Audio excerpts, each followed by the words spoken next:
Hijaunya lembah, hijaunya lereng pegunungan. Seri 5 Pelangi di Langit Singasari. Cerita, Esa Mintarja. Audiobook, novel silat. Bab 128. Orang yang disebut saudara tertua itu menarik nafas dalam-dalam. Katanya, "Aku sudah menghubungi beberapa orang tua. Ternyata orang yang mampu menunjukkan ciri-ciri ilmu perguruan kami itu bukan murid guru yang tertua sebagaimana pengakuannya. Tetapi ia adalah sebenarnya paman guru kami. Ia adalah adik seperguruan dari guru. Dengan demikian maka ilmunya memang ada di atas kemampuan kami. Demikian pula paman guru yang seorang lagi yang memperkuat kedudukannya. Namun kami tidak akan menyerah. Kami sadar bahwa kami akan ditumpasnya. Namun kami akan mempertahankan pesan guru dengan sepanjang nyawa kami." Mahisa Murti dan Mahisa Pukat mengangguk-angguk. Mereka memang hampir yakin. Tetapi mereka masih akan menunggu. Karena itu maka Mahisa Murti pun berkata, "Aku sudah mendapat beberapa bahan untuk menyiapkan keputusan langkah kami. Tetapi kami akan menunggu sampai orang-orang itu datang." "Silahkan," jawab orang yang disebut saudara tertua dan yang menyebut dirinya bernama Miat Sangka itu. "Kami tidak akan menuntut apapun juga. Kalian adalah orang yang bebas untuk menentukan sikap. Sudah barang tentu antara baik dan tidak baik sesuai dengan pertimbangan kalian." "Jika demikian kami akan minta diri," berkata Mahisa Murti. "Kami akan berada di belakang. Jika orang-orang yang mengaku saudara seperguruan kalian menurut keterangan kalian itu datang, kami mohon untuk diberitahu." "Baiklah," jawab Miat Sangka. Mahisa Murti dan Mahisa Pukat pun kemudian telah meninggalkan pendapa, kembali ke pondok di belakang. Kedua orang suami istri yang telah menginjak usia tuanya itu pun telah bertanya, apa saja yang mereka bicarakan. "Kami belum mengambil keputusan apa-apa," jawab Mahisa Murti. "Kami masih ingin berbicara dengan orang-orang yang bermusuhan dengan mereka yang sudah ada di rumah itu." Mahisa Murti berhenti sejenak, lalu tiba-tiba saja ia bertanya, "Kau kenal orang yang bernama Miat Sangka?" "Itulah saudara tertua itu," jawab orang tua yang tinggal di pondok itu. Mahisa Murti menarik nafas dalam-dalam. Ternyata orang itu tidak berbohong. Ia sudah menyebut namanya yang sebenarnya. Sementara itu sambil menunggu kehadiran kelompok yang lain, maka orang tua pemilik pondok itu telah mempersilahkan mereka untuk beristirahat. "Tidurlah," berkata Mahisa Pukat kepada Mahisa Semu.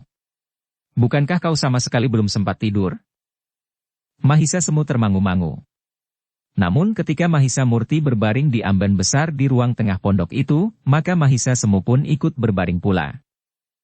Mahisa Pukatlah yang kemudian duduk di sebelah gadis yang masih saja selalu dibayangi oleh kecemasan dan ketakutan itu. "Tidurlah," berkata Mahisa Pukat. "Bukankah kau juga hampir tidak tidur semalam suntuk?" Tetapi gadis itu menggeleng.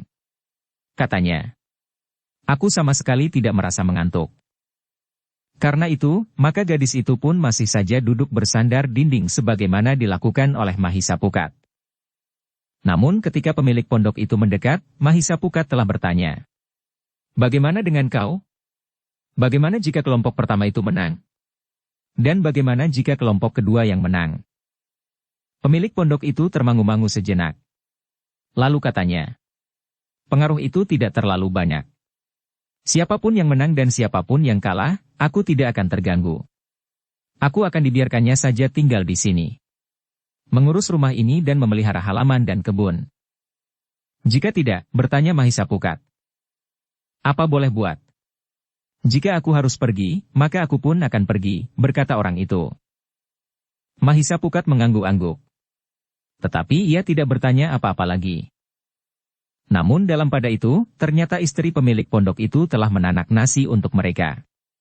Karena itu, maka beberapa saat kemudian, istri pemilik pondok itu telah menghidangkan makan dan minuman hangat bagi ketiga orang anak muda dan seorang gadis itu. "Silahkan," perempuan itu mempersilahkan. "Tetapi hanya dengan sayuran yang aku dapat dari kebun belakang. Kulit melinjo dan daun soh." "Terima kasih," berkata Mahisa Murti yang telah dibangunkan. Ternyata bahwa ketiga orang anak muda itu telah makan dengan lahapnya. Tetapi gadis yang bersama mereka itu hanya makan sedikit sekali. Tetapi makan dan minuman hangat itu akan memulihkan kelelahan yang mereka alami semalam dalam perjalanan dan hampir semalam suntuk mereka tidak tidur sama sekali. Namun agaknya mereka tidak sempat menyelesaikan makan mereka. Pada saat-saat mereka menyuapi mulut mereka dengan gumpalan-gumpalan nasi terakhir, maka terdengar pintu rumah itu bagaikan dihentakkan sekali dari luar. "Siapa yang ada di dalam?" Terdengar suara yang keras dan kasar. Orang-orang yang ada di dalam rumah itu terkejut. Sementara itu pemilik pondok itu telah didorong keras-keras masuk ke dalam sehingga hampir saja ia jatuh terlentang jika Mahisa Pukat tidak cepat menangkapnya. "Ada apa?" bertanya Mahisa Pukat. "Aku mendengar bahwa 3 orang anak muda ada di dalam sementara mereka menyimpan seorang gadis di sini." "Kau kira rumah apa ini, heh?" "Pondok ini berada di dalam lingkungan sebuah perguruan yang terhormat. Kenapa kau biarkan mereka berada di sini? Dan kenapa tikus-tikus celurut itu tidak mencegahnya pula?" bentak orang itu. "Siapakah yang mengatakannya?" bertanya pemilik pondok itu. "Kenapa kau bertanya siapa yang mengatakannya? Bukankah di sini memang ada 3 orang anak muda dan seorang gadis?" bentak orang itu. "Tetapi mereka adalah sanak kadangku," jawab orang itu. Orang yang mendorong pemilik pondok itu menjadi semakin marah. Dengan wajah yang marah ia berkata, "Jika kau menjawab satu kata saja, maka kau koyakkan mulutmu." Orang itu memang tidak berani mengatakan sesuatu. Sementara itu orang itu pun membentak-bentak, "Ikut aku." "Ketiga-tiganya dan gadis itu," jawab pemimpin kelompok itu. Mahisa Murti memberi isyarat kepada Mahisa Pukat dan Mahisa Semu untuk mengikutinya. Ketika gadis itu menjadi gemetar, Mahisa Pukat berkata perlahan sekali di telinganya, "Jangan takut." Keempat orang itu pun kemudian telah mengikuti keluar dari pondok itu. Pemilik pondok yang tua itu pun telah mengikuti pula dengan hati yang cemas. Di luar pondok telah berdiri beberapa orang. Di antaranya adalah orang yang disebut saudara tertua, yang mendapat pesan dari gurunya untuk memimpin padepokan itu. Dengan nada berat ia bertanya, "Kau mau apa dengan keempat orang anak muda itu? Jangan turut campur. Sebentar lagi kau akan aku usir dari rumah ini. Tetapi aku masih ingin berbicara dengan kau dan saudara-saudara seperguruan yang sesat." "Mudah-mudahan kau menyadari keadaan dirimu," jawab orang yang kasar itu. "Mereka adalah tamu-tamuku," berkata Miat Sangka. "Omong kosong," bentak orang kasar itu. "Kau kira kami tidak tahu bahwa mereka datang semalam langsung ke pondok itu? Apa saja yang dilakukan oleh ketiga orang laki-laki dan perempuan itu?" "Kamilah yang membawanya kemari," jawab saudara tertua itu. "Kau baru datang pagi tadi," bentak orang yang mengaku saudara yang lebih tua lagi itu. "Saudara-saudarakulah yang membawa mereka," jawab murid tertua itu. "Persetan.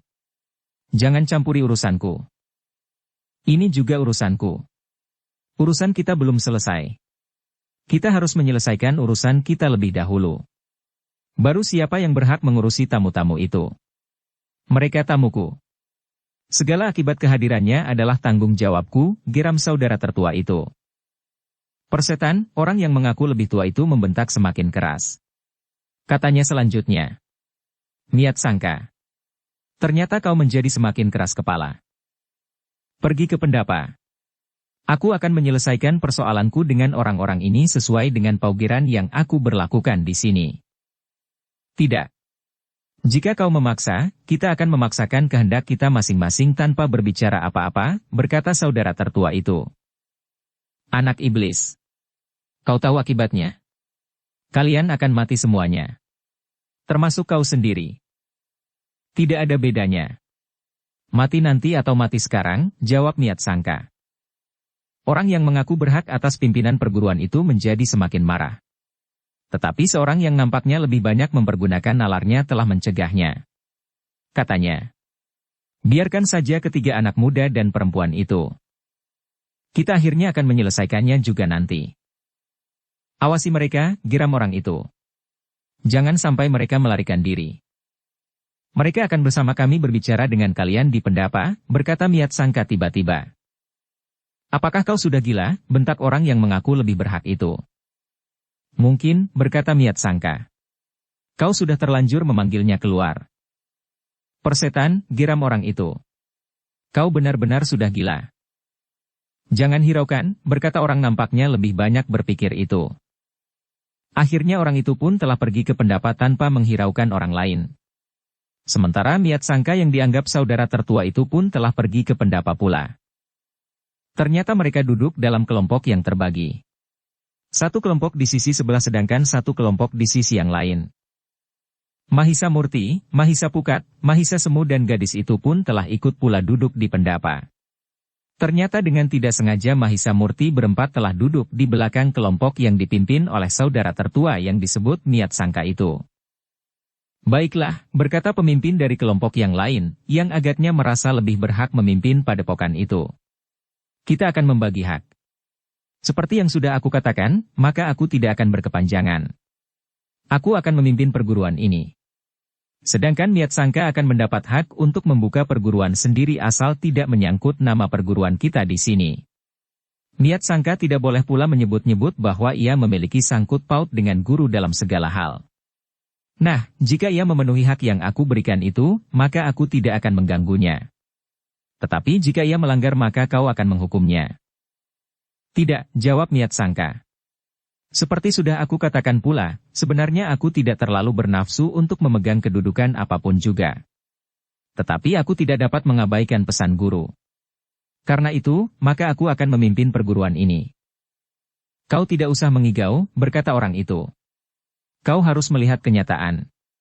Saudara-saudara seperguruan kita sudah menentukan, siapakah yang mereka anggap benar. Hitung, berapa orang yang berpihak kepadaku dan berapa orang yang berpihak kepadamu. Sudah tentu kau tidak dapat menghitung orang-orang lain yang kau bawa kemari hari ini. Miat Sangka menarik nafas dalam-dalam. Namun kemudian ia menjawab. Kau kira kebenaran dapat diukur dengan jumlah mulut yang meneriakannya? Aku yakin bahwa tanpa kau takut-takuti dan kau ancam atau barangkali kau beri janji-janji yang tidak masuk akal, maka mereka tidak akan berpihak kepadamu. Tetapi aku tetap berpegang kepada pesan guru yang didengar oleh semua murid-muridnya termasuk saudara-saudaraku yang berpihak kepadamu, bahwa akulah yang mendapat beban untuk memimpin padepokan ini. Sekali lagi aku katakan, bahwa aku tidak menginginkan kedudukan itu. Yang aku lakukan adalah semata-mata pesan guru. Guru tidak tahu bahwa kami masih hidup. Jika guru tahu, maka pesannya akan berbunyi lain, jawab orang yang ingin merampas kedudukan itu. Jangan kau kira bahwa aku tidak tahu siapakah kau sebenarnya. Kau bukan saudara tertua di perguruan ini. Tetapi kau adalah justru paman guruku. Kau adalah adik seperguruan guru. Karena itu, maka kau dapat menunjukkan ciri-ciri perguruan ini dengan baik, berkata saudara tertua itu. Wajah orang itu menjadi tegang. Sejenak ia justru terdiam. Namun akhirnya ia berkata hampir berteriak. Jangan mencari-cari. Kau tidak akan dapat mengelak lagi. Akulah saudara tertua di perguruan ini. Tetapi Miat Sangka tetap berkeras kepala. Katanya dengan mantap. Tidak. Aku telah mendapat pesan guru yang tidak akan dapat diganggu-gugat oleh siapapun. Persetan, geram orang itu. Kau tahu akibat dari sikapmu itu. Aku tidak peduli. Yang penting, pesan guru harus aku lakukan sebaik-baiknya. Apapun yang dapat terjadi atas diriku, sahut Miat Sangka. Orang yang mengaku tertua itu menggeram. Katanya. Ternyata kau memang keras kepala. Jika kau mati, maka kau pun tidak akan dapat memenuhi pesan guru itu.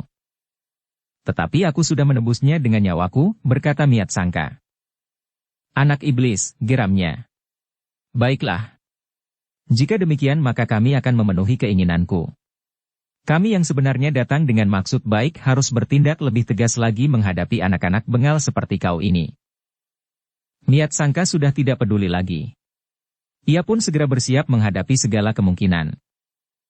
Namun dalam pada itu, terdengar suara Mahisa Murti. Apakah persoalan ini benar-benar sudah tidak dapat dibicarakan lagi? Anak setan, teriak orang yang ingin merampas kedudukan itu. Apa hakmu mencampuri persoalanku? Sebaiknya kau diam saja. Jika kau masih juga berbicara, maka mulutmu akan aku koyak sampai ke telinga. Tetapi Mahisa Murti justru tertawa. Katanya, jangan cepat marah. Kau akan menjadi semakin cepat tua. Wajah orang itu menjadi merah. Namun sebelum orang itu bertindak, maka Miat Sangka berkata, "Jangan mengembangkan persoalan. Tinggalkan tempat ini, dan jangan mencoba merusak pesan guru. Kau adalah adik seperguruan guruku, sehingga karena itu, maka sebenarnya aku pun harus menghormatinya." Miat Sangka berhenti sejenak, lalu, aku pun mengerti, sebenarnya aku memang harus hormat kepada paman. Tetapi paman telah menjadikan diri paman sendiri, seorang yang tidak pantas dihormati. Karena itu, apa boleh buat, jika aku telah memberanikan diri melawan paman untuk mengemban tugas guru. Aku yakin bahwa yang tidak bersalah akan dilindungi oleh Yang Maha Agung. Miat Sangka. Apakah kau sudah gila? Bukankah kau tahu ketentuan yang memberi hidup? Tataran ilmuku? Ya, jawab Miat Sangka tegas. Aku tahu tataran ilmumu yang tinggi, meskipun belum setinggi guru. Aku ilmu kau merasa tidak terkalahkan di padepokan ini. Setan manakah yang telah memberanikan diri menghadapi aku, jawab Miat Sangka. Demikianlah, maka kedua belah pihak pun segera telah mempersiapkan diri. Nampaknya mereka sudah tidak mungkin lagi untuk menemukan titik terang, sampai kapanpun mereka berbicara meskipun keduanya tetap bersaudara. Orang yang menginginkan kedudukan itu telah memandangi orang-orang yang menentangnya. Dengan jari-jarinya yang gemetar ia menunjuk ke arah saudara-saudaranya yang menentangnya sambil berkata, "Kalian tidak akan mendapat kesempatan lain jika kalian tidak menyatakan tunduk kepadaku sekarang." Miat Sangka pun tidak dapat menahan hatinya lagi. Ia sadar bahwa pembicaraan yang manapun tidak akan dapat membawa hasil yang memuaskan baginya dan saudara-saudara seperguruannya yang berpihak kepadanya. Karena itu, maka Miat Sangka pun telah mempersiapkan saudara-saudara seperguruannya untuk bersiap-siap. "Kami tidak akan menyerang dengan licik," berkata orang itu. "Aku akan menyerang beradu dada. Karena itu, turunlah ke halaman. Aku pun segera akan bersiap pula." Namun dalam pada itu, Mahisa Murti dan Mahisa Pukat pun telah berdesis di telinga Miat Sangka. "Aku berpihak kepadamu. Seperti kedua saudara kandungku itu, aku akan segera menjadi pembantu di sini." Miat Sangka mengangguk-angguk. Kedua saudaranya dan ketiga anak muda itu memang hanya dapat membantu, karena mereka sebenarnya tidak terlibat ke dalam pertikaian itu. Namun ia merasa bersyukur bahwa ketiga orang anak muda itu telah berpihak pula kepadanya. Tetapi ternyata Mahisa Murti telah memerintahkan agar Mahisa Semu membawa gadis itu menepi dan menjaganya agar tidak seorang pun mengusiknya. "Mahisa Semu," berkata Mahisa Murti, "menghadapi keadaan yang paling gawat, maka kau dapat benar-benar mempergunakan senjatamu sebagaimana pernah terjadi. Kita memang bukan pembunuh. Kita tidak ingin membunuh. Namun jika hal itu terjadi di peperangan, maka bukan semata-mata salah kita." Mahisa Semu mengangguk-angguk. Ia mengerti maksud Mahisa Murti. Karena itu maka ia pun kemudian telah membawa gadis itu menepi, demikian kedua belah pihak telah turun dari pendapa dan berdiri di halaman. Beberapa saat kemudian keduanya telah bersiap. Orang yang ingin merampas hak untuk memimpin perguruan itu telah berdiri di paling depan di antara para pengikutnya. Seorang yang disebut adik terdekatnya telah berdiri pula di sampingnya. "Ayo," berkata orang itu. "Siapakah yang akan melawan aku? Jika ada di antara kalian merasa sebagai orang tertua dalam perguruan ini, maka kadar ilmunya pun tentu paling tinggi. Nah, marilah. Siapakah yang ilmunya paling tinggi, lawan aku." Miat Sangka mendekatinya selangkah demi selangkah. Katanya, "Seharusnya aku menghormatinya sebagai aku menghormati guru. Jangan kau kira bahwa aku tidak yakin bahwa kau adalah adik seperguruan dari guru yang kau aku sebagai gurumu itu. Karena itu, maka aku percaya bahwa kau sebagai paman guruku tentu memiliki ilmu yang lebih tinggi dari kami semuanya. Meskipun demikian, sebagaimana sudah berulang kali aku katakan, bahwa aku berpegang teguh kepada pesan guru. Aku harus melakukannya meskipun aku harus mempertaruhkan nyawaku." "Bukan main," geram orang itu. "Kau adalah seorang murid yang sangat setia. Tetapi kesetiaanmu adalah kesetiaan yang mati. Tentu guru menunjukmu waktu itu, karena guru tidak melihat aku." "Jangan sebut guru lagi," berkata Miat Sangka. "Kau telah mengkhianati saudaramu sendiri. Kau terlalu tamak dengan mengaku sebagai saudara kami yang tertua. Sekarang tutup mulutmu. Cabut senjatamu. Kita bertempur," berkata orang itu sambil berdiri bertolak pinggang. Lalu katanya, Kau masih sempat melihat langit sesaat sebelum kau dijemput maut. Niat Sangka memang agak ragu. Ia sadar bahwa orang itu memiliki ilmu jauh lebih tinggi dari ilmunya. Karena itu, maka ia pun sadar bahwa nampaknya hari itu adalah harinya yang terakhir.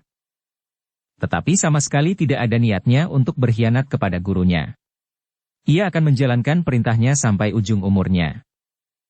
Kedua belah pihak pun segera telah bersiap. Kedua belah pihak sebagian besar terdiri dari saudara-saudara seperguruan. Hanya 2 orang yang mengaku murid tertua itulah yang sebenarnya bukan saudara seperguruan. Sementara di pihak lain 2 orang saudara kandung Niat Sangka siap membantunya ditambah lagi dengan 2 orang anak muda. Ketika Niat Sangka melangkah mendekati lawannya, tiba-tiba saja semua orang terkejut ketika Mahisa Murti lah yang mendahuluinya sambil berkata, "Tidak pantas jika 2 orang saudara seperguruan akan bertempur berebut kedudukan meskipun gurunya telah memberikan pesan." "Apa maksudmu?" bertanya Niat Sangka yang juga menjadi bingung melihat sikap Mahisa Murti. "Begini saja," berkata Mahisa Murti. "Aku akan minta kedua orang yang mengaku saudara tertua ini tidak ikut. Biarlah saudara-saudaranya yang lain menyelesaikan persoalan mereka.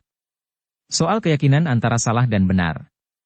Pesan guru merupakan kebenaran bagi murid-muridnya sejauh itu menyangkut persoalan ke dalam dan tidak bertentangan dengan kebenaran bagi paugeran hidup orang banyak serta kebenaran menurut paugeran yang Maha Agung. Kau nampaknya memang orang gila," geram orang yang mengaku saudara tertua itu. "Terserah apa yang ingin kau katakan," jawab Mahisa Murti.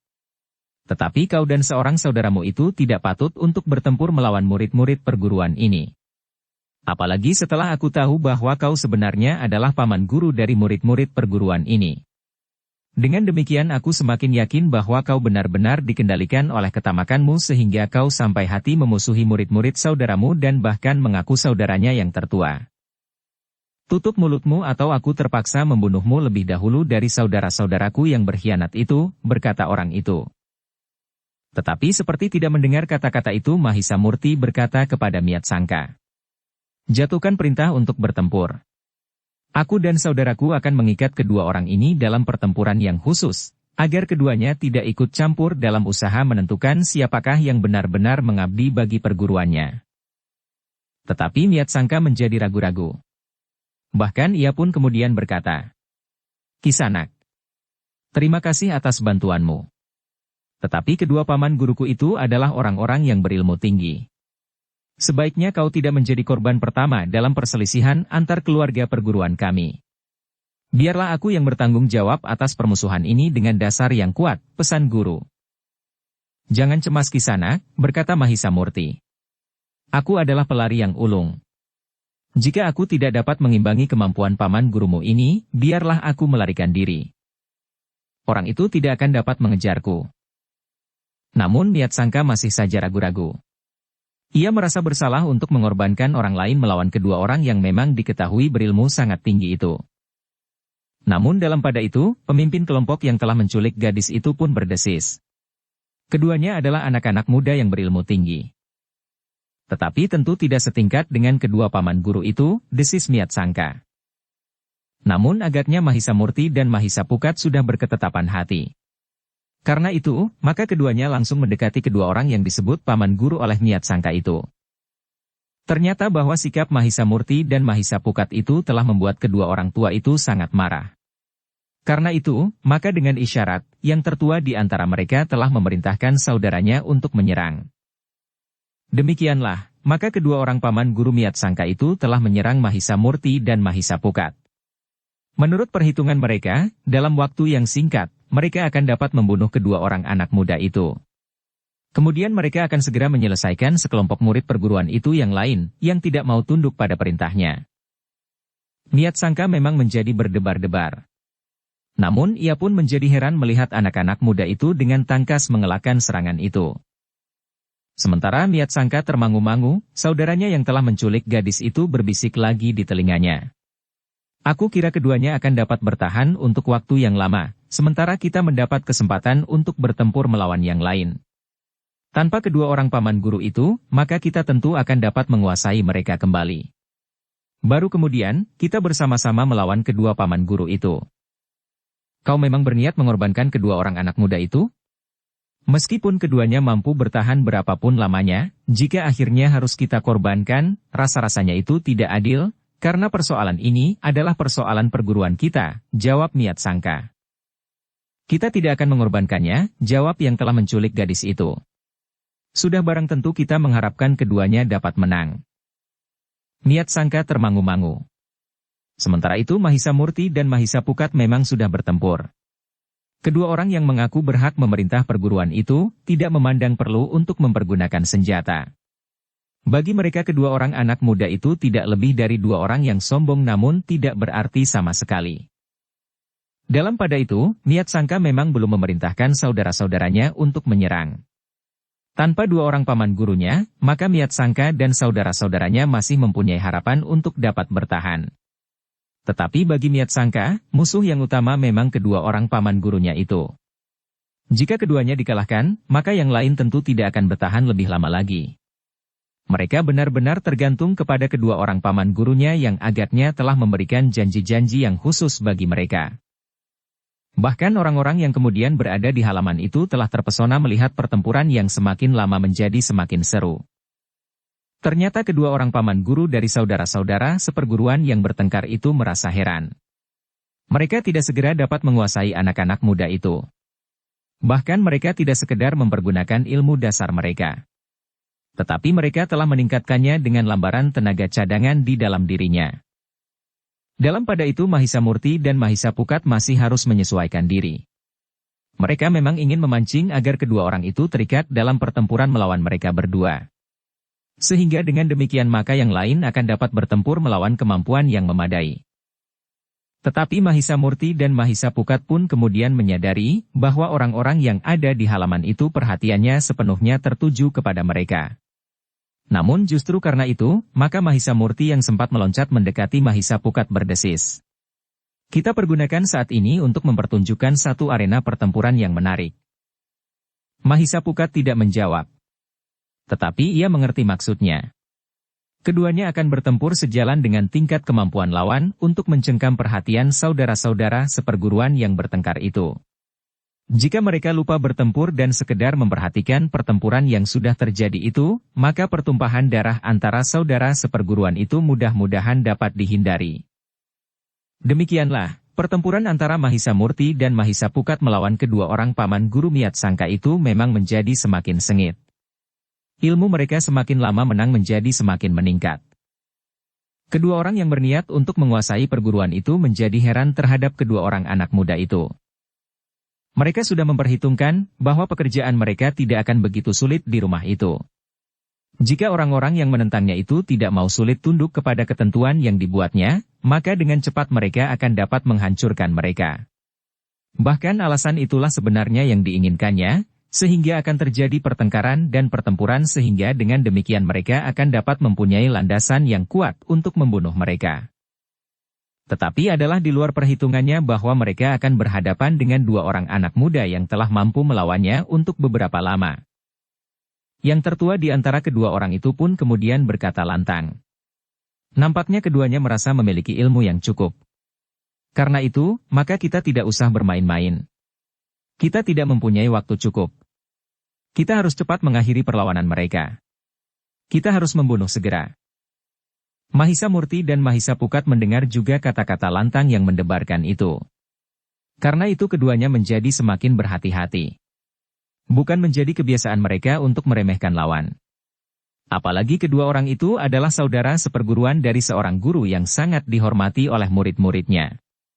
Keduanya tentu orang-orang yang memiliki ilmu yang tinggi. Sebenarnya lah sejenak kemudian, kedua orang itu pun telah meningkatkan ilmu mereka. Keduanya ingin dengan cepat membunuh anak-anak muda yang telah memberanikan diri melawan mereka. Tetapi ternyata tidak mudah untuk melakukannya. Ketika kedua orang itu kemudian bergerak semakin cepat dan semakin kuat, maka Mahisa Murti dan Mahisa Pukat pun melakukannya juga. Bahkan keduanya kemudian telah memancing lawan-lawan mereka untuk berpencar. Mereka telah bertekad untuk mempertunjukkan satu permainan yang akan sangat mengasyikkan bagi saudara-saudara seperguruan yang sedang bertengkar itu tanpa merendahkan kemampuan kedua orang lawan mereka. Karena itu, maka pertempuran antara mereka pun semakin lama menjadi semakin sengit. Namun agaknya kedua orang yang merasa diri mereka berilmu tinggi itu, masih belum merasa perlu mempergunakan senjata. Mereka berniat untuk menunjukkan kepada orang-orang yang menentang kuasanya itu, bahwa tangan-tangan mereka akan mampu mematahkan leher seseorang. Mereka yang berani melawan mereka pun akan mengalami nasib yang sama pula dengan anak-anak muda yang sombong itu. Tetapi, anak-anak muda itu ternyata selalu mampu mengimbangi ilmu mereka meskipun ilmu mereka menjadi semakin meningkat. Bahkan seakan-akan kedua orang itu tidak melihat kesulitan sama sekali pada kedua anak muda itu. Dengan demikian maka kedua orang itu menjadi semakin yakin bahwa kedua anak muda itu tentu memiliki ilmu yang tinggi. Itulah agaknya maka dengan sombong keduanya berniat untuk merubah rencananya tentang perguruan mereka itu. Tetapi jarak antara Mahisa Murti dan Mahisa Pukat menjadi semakin jauh. Mahisa Murti bergerak semakin dekat dengan sudut halaman, bahkan bergeser ke arah yang berlawanan dengan Mahisa Murti. Perhatian orang-orang yang ada di halaman itu terpecah. Sementara kedua anak muda itu dengan sangat berhati-hati menjajagi kemampuan kedua lawannya. Namun mereka masih bertempur dengan tangan mereka tanpa memegang senjata. Saudara tertua dari kedua orang yang ingin menguasai perguruan itu pun menjadi semakin marah. Dengan geram yang tertua berkata, "Aku percaya sekarang bahwa kalian memang mempunyai bekal ilmu. Tetapi sayang bahwa kalian tidak mempunyai wawasan yang luas tentang olah kanuragan, sehingga kau mengira bahwa ilmumu adalah ilmu yang terbaik yang dapat kau pergunakan untuk melawan siapapun juga." Mahisa Murti keningnya. Lawannya telah menyerangnya seperti badai. Namun dengan tangkasnya Mahisa Murti masih sempat menilai bahwa lawannya masih berada pada tataran dasar ilmu kanuragan. Bukan berarti bahwa lawannya tidak akan mampu meningkatkan lagi ilmunya, tetapi ternyata lawannya memang menganggap Mahisa Murti masih sebagai kanak-kanak yang terlalu sombong. Meskipun dasar-dasar ilmu lawannya adalah dasar dari satu ilmu yang kuat, dan telah dikuasai dengan masak, namun bagi Mahisa Murti memang terasa telah menyinggung perasaannya. Mahisa Murti merasa terlalu direndahkan meskipun ia sendiri tidak akan pernah meremehkan orang lain. Karena itu, maka Mahisa Murti lah yang kemudian ingin menuntun lawannya agar mulai mendaki dengan lebih pada tataran berikutnya. Dengan demikian, maka Mahisa Murti lah yang memacu lawannya untuk meningkat lebih tinggi. Dengan mempercepat dan meningkatkan kekuatan tenaga cadangannya, maka Mahisa Murti tiba-tiba saja telah mendesak lawannya. Demikian cepat dan kerasnya serangan Mahisa Murti yang datang dengan tiba-tiba, sehingga lawannya harus berloncatan surut beberapa langkah. Namun Mahisa Murti ternyata tidak melepaskannya. Dengan cepat pula ia memburu. Dengan loncatan panjang, kakinya terjulur lurus menyamping mengarah dada. Lawannya dengan cepat pula meloncat ke samping, mengelakkan serangan itu. Tetapi Mahisa Murti yang meskipun masih muda telah menyimpan sebanyak pengalaman itu, dengan mudah cepat menyerang pula. Demikian kakinya yang terjulur itu kemudian berjejak di tanah, maka tubuhnya segera berputar. Kakinya yang lainlah yang kemudian menyerang mendatar dalam putaran yang sangat cepat. Ternyata bahwa lawannya tidak menduga datangnya serangan yang begitu cepat dan tiba-tiba. Karena itu, maka ia tidak sempat lagi mengelak. Dengan tangannya orang itu mencoba menangkis serangan Mahisa Murti. Tetapi serangan itu demikian kerasnya. Putaran kaki Mahisa Murti tidak tertahankan oleh tangan lawannya, sehingga karena itu maka orang yang merasa dirinya memiliki ilmu yang hampir sempurna itu telah terlempar ke samping. Betapapun ia berusaha, namun ia tidak mampu untuk menguasai keseimbangannya, sehingga karena itu, maka orang itu pun telah jatuh terguling di tanah. Namun orang itu benar-benar seorang yang tangkas. Dengan cepat ia melenting berdiri. Dalam sekejap orang itu telah siap menghadapi segala kemungkinan. Mahisa Murti berdiri dengan kaki renggang. Tangannya bertolak pinggang. Bukan niatnya untuk menyombongkan diri. Tetapi ia benar-benar ingin memancing perhatian saudara-saudara seperguruan yang bermusuhan itu. Orang yang mengaku murid tertua itulah sebenarnya sumber dari malapetaka yang akan memecah hadirnya sebuah perguruan. Nampaknya memang sebuah perguruan yang kuat meskipun hanya dengan beberapa orang murid. Terdengar Mahisa Murti tertawa. Dengan nada tinggi ia berkata, "Kisanak, aku hanya ingin menunjukkan bahwa seseorang tidak akan dapat berbuat sekehendak hatinya dengan memaksakan kehendaknya kepada orang lain. Mungkin kau memang dapat membunuh murid-murid saudara seperguruan itu. Tetapi ternyata bahwa niatmu itu harus dicegah. Aku yang tidak bersangkut paut dengan perguruanmu, ternyata telah dipergunakan oleh Yang Maha Agung untuk mencegah niatmu yang jahat itu. Orang itu menggeram marah sekali. Sementara itu Miat Sangka pun menjadi sangat cemas. Namun pemimpin kelompok dari saudara-saudaranya yang telah menculik gadis itu berkata, "Nah, bukankah anak muda itu memiliki ilmu yang tinggi? Mudah-mudahan. Tetapi aku masih cemas bahwa yang dilakukan itu hanya akan mempercepat kematiannya saja." Paman guru itu akan menjadi marah sekali. Dalam keadaan yang demikian, maka ia akan mempergunakan ilmu simpanannya. Ilmu yang baru aku kenal dasarnya saja. Tetapi paman guru itu benar-benar telah menguasainya meskipun belum sematang guru sendiri. Tetapi untuk membunuh seseorang, rasa-rasanya ilmu itu akan dapat dipergunakan sebaik-baiknya. Tetapi jika aku sempat melawannya, mungkin aku akan dapat berusaha untuk mengimbanginya jika aku mampu menemukan kesempatan yang baik, berkata Miat Sangka. Tetapi kau pun akan sulit melawannya. Kau tidak akan mampu mengimbanginya, berkata pemimpin kelompok itu. Namun jika aku mati, aku memang mempunyai tanggung jawab. Tetapi anak itu tidak. Apalagi ia masih terlalu muda untuk mati, desis Miat Sangka. Dukung channel Novel Silat dengan subscribe, follow, like, komen dan share. Namun kata-katanya itu terhenti. Pertempuran antara Mahisa Murti dan lawannya telah mulai lagi. Semakin lama semakin dahsyat. Lawannya yang marah sampai ke ubun-ubun itu memang telah mengerahkan kekuatan dan kemampuan tenaga cadangannya. Namun ternyata bahwa ia masih belum mampu mengalahkan anak muda itu. Sehingga karena itu, maka memang tidak ada cara lain yang dapat ditempuhnya selain dengan ilmu pamungkasnya. Tetapi untuk beberapa saat ia masih mencoba bertahan untuk tidak melepaskan ilmu pamungkasnya itu. Apalagi di hadapan murid-murid saudara seperguruannya yang hendak dibinasakan itu. Seolah-olah untuk mengalahkan anak-anak muda saja ia harus sudah merambah sampai ke ilmu pamungkas. Sementara itu, yang terjadi di lingkaran pertempuran yang lain tidak jauh berbeda. Justru Mahisa Pukat bergerak lebih cepat dan lebih kuat. Kedua tangannya yang berputaran membuat lawannya kadang-kadang memang bingung. Tangan itu bergerak mendatar, terayun condong ke arah dada, namun kemudian mematuk dengan kerasnya ke arah dada. Untuk menghindarinya lawan Mahisa Pukat itu harus berloncatan pula. Bahkan kadang-kadang ia semakin terdesak surut. Namun dalam satu kesempatan, orang itu telah menyerang lambung Mahisa Pukat dengan kakinya. Hampir saja kaki orang itu menyentuh lambungnya. Meskipun kaki itu bergerak mendatar senyeri dari lambungnya, namun terasa anginnya telah menyambar. Tetapi ketika orang itu menyerangnya sekali lagi dengan ayunan tangannya ke arah kening, Mahisa Pukat dengan cepatnya merendah. Ayunan tangan itu menyambar di atas kepalanya. Namun pada saat yang sama, Mahisa Pukat telah menyerang dengan dahsyatnya. Tangannya terjulur lurus menghantam bagian bawah ketiak lawannya justru di saat tangannya terangkat dan berayun mendatar. Orang itu mengaduh tertahan. Sisi dadanya itu terasa bagaikan dihantam sebongkah batu padas.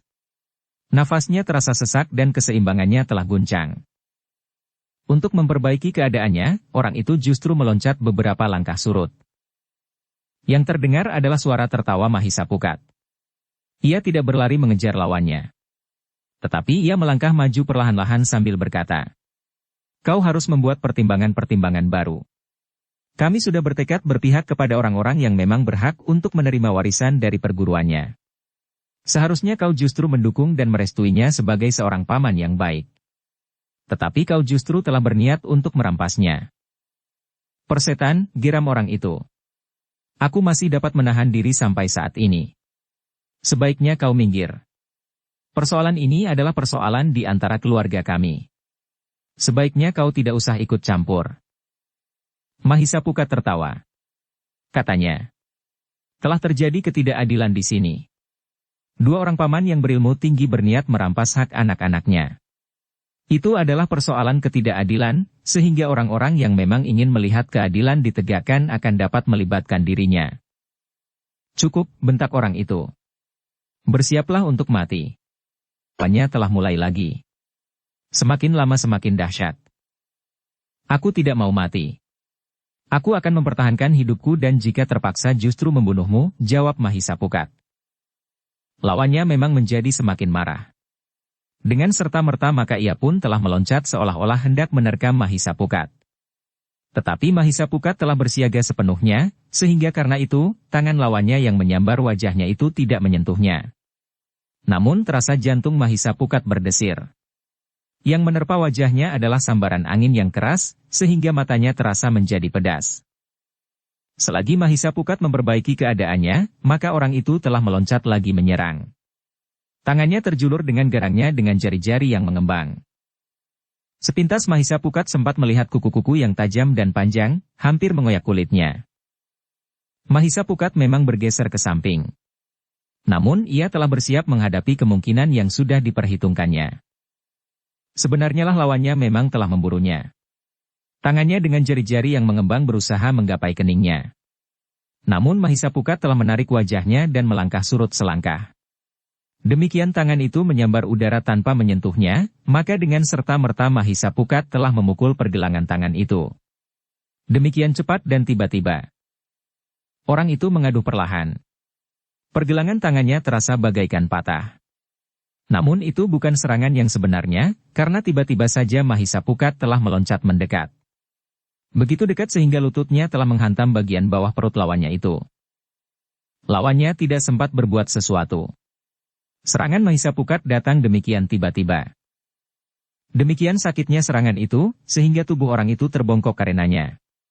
Namun Mahisa Pukat telah memanfaatkannya. Dengan sisi telapak tangannya, Mahisa Pukat telah menghantam tengkuk orang itu, sehingga orang itu terjerumus jatuh di tanah. Namun adalah di luar dugaan Mahisa Pukat. Ia mengira bahwa untuk beberapa saat orang itu akan terbaring kesakitan. Tetapi ternyata bahwa daya tahannya adalah sangat tinggi. Karena itu, demikian ia jatuh terjerembab, maka ia pun telah berguling beberapa kali dan meloncat bangkit. Sejenak kemudian ia telah berdiri tegak menghadapi segala kemungkinan. Meskipun demikian orang itu tidak dapat menyembunyikan perasaannya sepenuhnya. Sekali-sekali ia masih nampak menyeringai menahan sakit di perut dan di tengkuknya.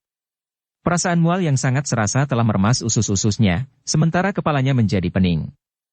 Tulang lehernya seolah-olah telah menjadi patah karena pukulan Mahisa Pukat. Dengan sorot mata yang memancarkan kemarahan yang sangat orang itu menggeram. Ternyata kau harus dibunuh. Mahisa Pukat tidak menjawab. Namun menilik sikapnya, maka orang itu benar-benar tidak dapat menahan diri lagi. Sehingga karena itu, maka agaknya orang itu sudah siap untuk memasuki kemampuan ilmu puncaknya. Sebenarnya lah orang itu tidak lagi mau memperpanjang waktu. Jika semula ia tidak mau merendahkan diri di hadapan orang-orang yang akan direndahkan dan akan dibinasakan untuk merampas hak atas perguruan itu, maka ia pun kemudian berpendirian lain. Ia tidak mau direndahkan oleh anak-anak muda itu dengan kegagalan-kegagalan beruntun. Mahisa Pukat pun kemudian telah bersiap sepenuhnya. Ia sadar bahwa orang itu adalah orang yang sangat kuat daya tahannya. Ia mampu mengatasi rasa sakit yang luar biasa oleh serangannya pada perutnya dan pada lehernya. Karena itu, maka dengan landasan ilmunya yang tinggi, maka ia adalah orang yang sangat berbahaya. Mahisa Pukat memang menjadi berdebar-debar ketika orang itu mengeterapkan senjata khusus pada telapak tangannya. Dengan demikian, maka jari-jarinya telah terbalut oleh semacam kepingan baja yang berbentuk kuku-kuku yang panjang dan berwarna keputih-putihan. Namun pada ujung-ujungnya kuku-kuku baja itu berwarna agak kehitam-hitaman. Mahisa Pukat memang menjadi curiga bahwa senjata khusus itu beracun. Apalagi menilik bahwa senjata itu disimpan dalam kantung yang khusus yang terbuat dari kulit yang dibungkus dengan ikat pinggangnya yang besar. Bagi orang itu, maka senjata itu adalah senjata yang sangat mapan menilik unsur-unsur gerak yang sudah diperlihatkan sebelumnya. Karena itu, maka Mahisa Pukat tidak terpancing untuk melakukan langkah-langkah yang tergesa-gesa. Ia masih tetap berniat untuk menunjukkan satu rangkaian pertempuran yang dapat mencengkam orang-orang yang menyaksikannya. Sepertinya ada bagian yang hilang di sini tetapi semua orang yang melihat betapa Mahisa Pukat terluka menjadi berdebar-debar. Bahkan para pengikut kedua orang yang ingin merebut kedudukan Miat Sangka itu pun menjadi gelisah pula. Lawan anak muda yang telah mengerahkan ilmunya itu telah mengatakan bahwa kuku bajanya yang membara itu ternyata beracun. Namun mereka juga menjadi heran bahwa anak muda itu seakan-akan tidak menghiraukan kata-kata lawannya. Agaknya anak muda itu tidak percaya bahwa kuku baja itu beracun. Agaknya orang yang licik itu tidak berbohong. Ia dapat melakukan apa saja untuk menghancurkan lawannya, termasuk racun yang paling tajam sekalipun, berkata Miat Sangka di dalam hatinya. Karena itu, maka agar Mahisa Pukat tidak mengalami bencana yang paling parah, Miat Sangka itu pun berteriak. Hati-hati dengan racun itu. Tetapi Mahisa Pukat justru tersenyum sambil menjawab. Jangan cemas. Ia hanya berbohong. Namun lawannya tertawa sambil meloncat mengambil jarak. Katanya. Kau memang sombong anak muda, tetapi kau ternyata sangat dungu. Aku akan memberi kesempatan kepadamu untuk melihat luka-lukamu. Bintik-bintik biru tentu mulai nampak di sekitar lukamu. Kaulah yang bodoh, berkata Mahisa Pukat. Racunmu tidak berdaya justru karena apimu. Seseorang yang digigit racun dapat membakar lukanya dengan api, sehingga daging di sekitar gigitan itu akan tidak lagi dialiri darah yang dapat membawa racun itu ke jantung dan menjalar ke bagian tubuh yang lain. Tetapi apiku bukan api biasa, berkata orang itu. Apiku adalah kekuatan ilmuku yang justru dapat mempercepat arus bisa itu merasuk ke dalam urat nadimu, mengalir bersama darah sampai ke jantung. Karena itu, maka bersiaplah untuk mati. Ternyata orang itu memang memberi kesempatan kepada Mahisa Pukat untuk memperhatikan luka-lukanya. Tetapi Mahisa Pukat justru menunjukkan kepada lawannya sambil berkata, manakah bintik-bintik biru yang kau maksud itu? Wajah orang itu menjadi tegang. Di sebelah lukanya, memang tidak nampak bintik-bintik biru itu. Apalagi menjalar melalui saluran darahnya dan menghentikan denyut jantung. Dengan demikian maka wajah orang itu pun menjadi tegang. Untuk beberapa saat ia tercenung. Namun tiba-tiba saja ia meloncat menyerang sambil berteriak. Ternyata kau kebal racun. Tetapi jangan kau sangka bahwa aku tidak dapat membunuhmu. Kulitmu akan terbakar oleh apiku dari ubun-ubun sampai ke ujung kaki.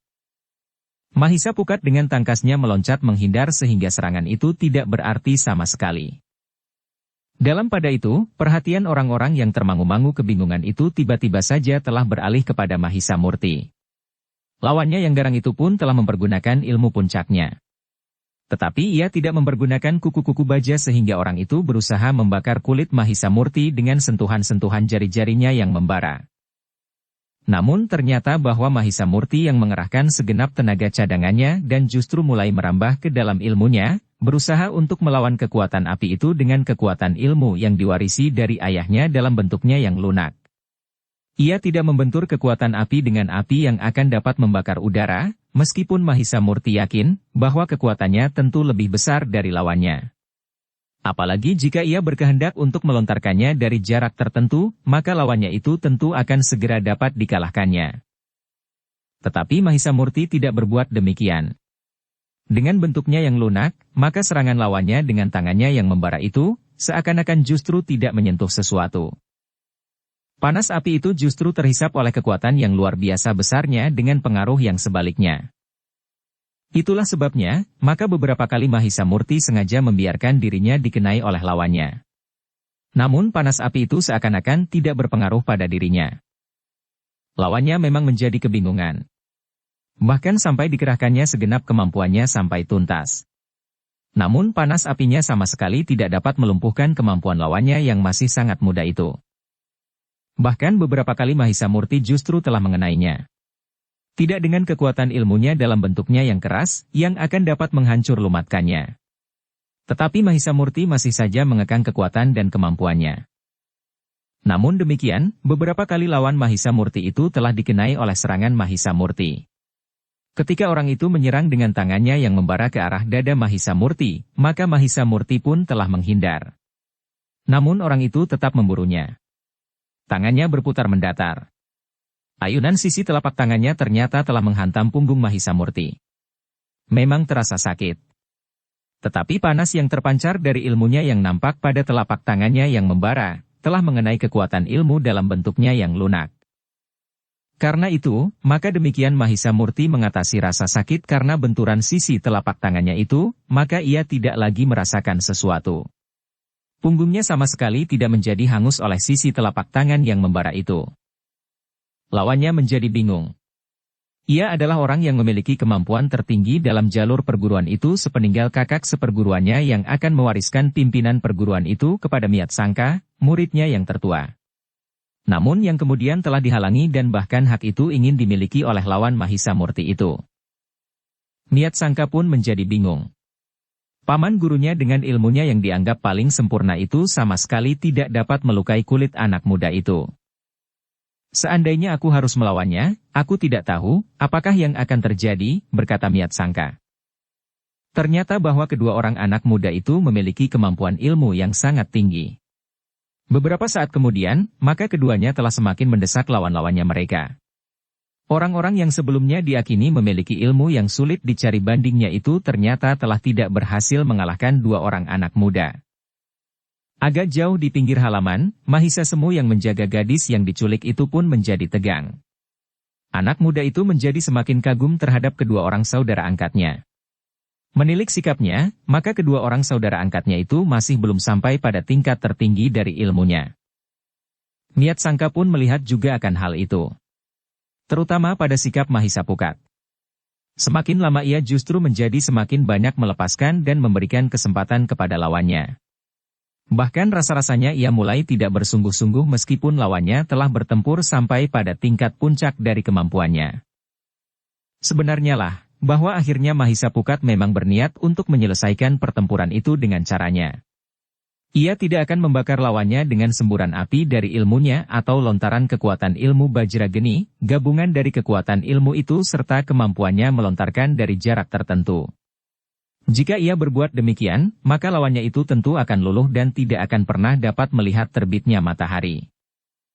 Tetapi yang dikerjakan oleh Mahisa Pukat adalah menyusut kemampuan lawan dengan ilmunya yang khusus.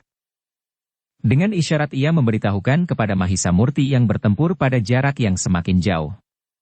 Agaknya Mahisa Pukat sempat melihat bahwa Mahisa Murti telah mempergunakan ilmu yang diwarisinya dari ayahnya dalam bentuk yang lunak. Sehingga ilmu yang memiliki sifat dan ungkapan yang mirip akan dapat justru bagaikan diserap jika terjadi benturan. Mahisa Murti pun ternyata telah menangkap isyarat itu. Karena itu, maka ia pun telah bersiap-siap untuk melakukannya sebagaimana Mahisa Pukat. Ternyata lawan Mahisa Murti telah mengerahkan segenap kemampuan ilmu yang ada di dalam dirinya.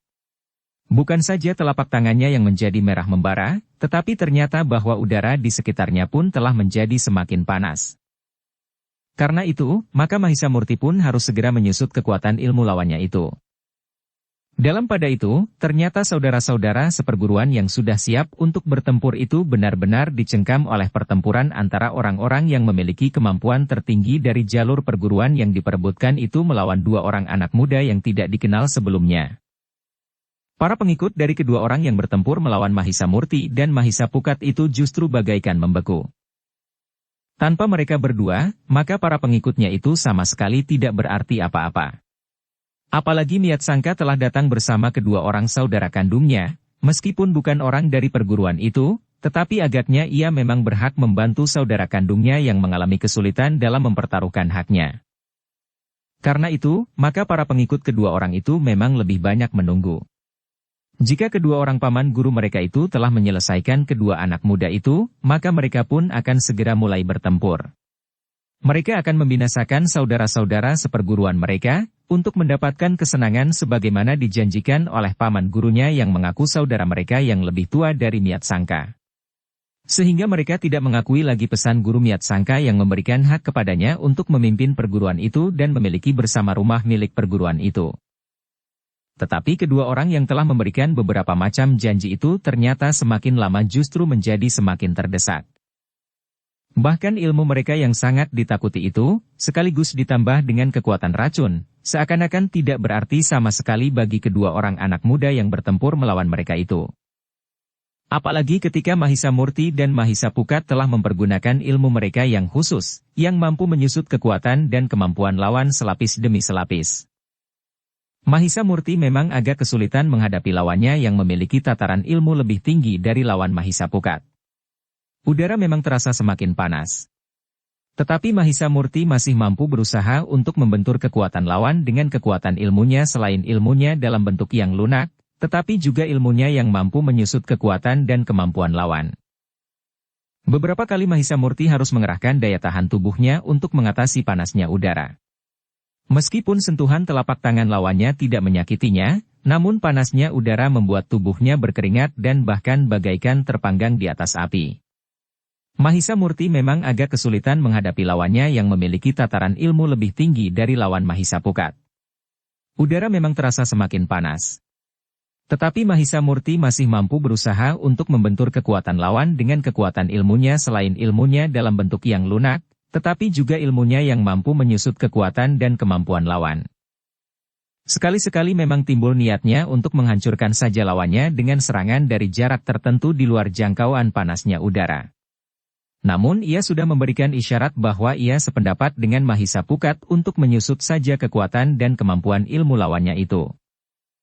Tetapi sentuhan-sentuhan yang terjadi ternyata telah mulai berpengaruh kepada lawannya. Kemampuannya pun mulai menyusut selapis demi selapis. Meskipun tubuh Mahisa Murti basah oleh keringat, serta sekali-sekali menyeringai menahan panas yang menyengat, namun sekali-sekali ia telah berhasil menyentuh tubuh lawannya. Bahkan ia justru tidak menghindar jika lawannya itu meloncat menyerangnya.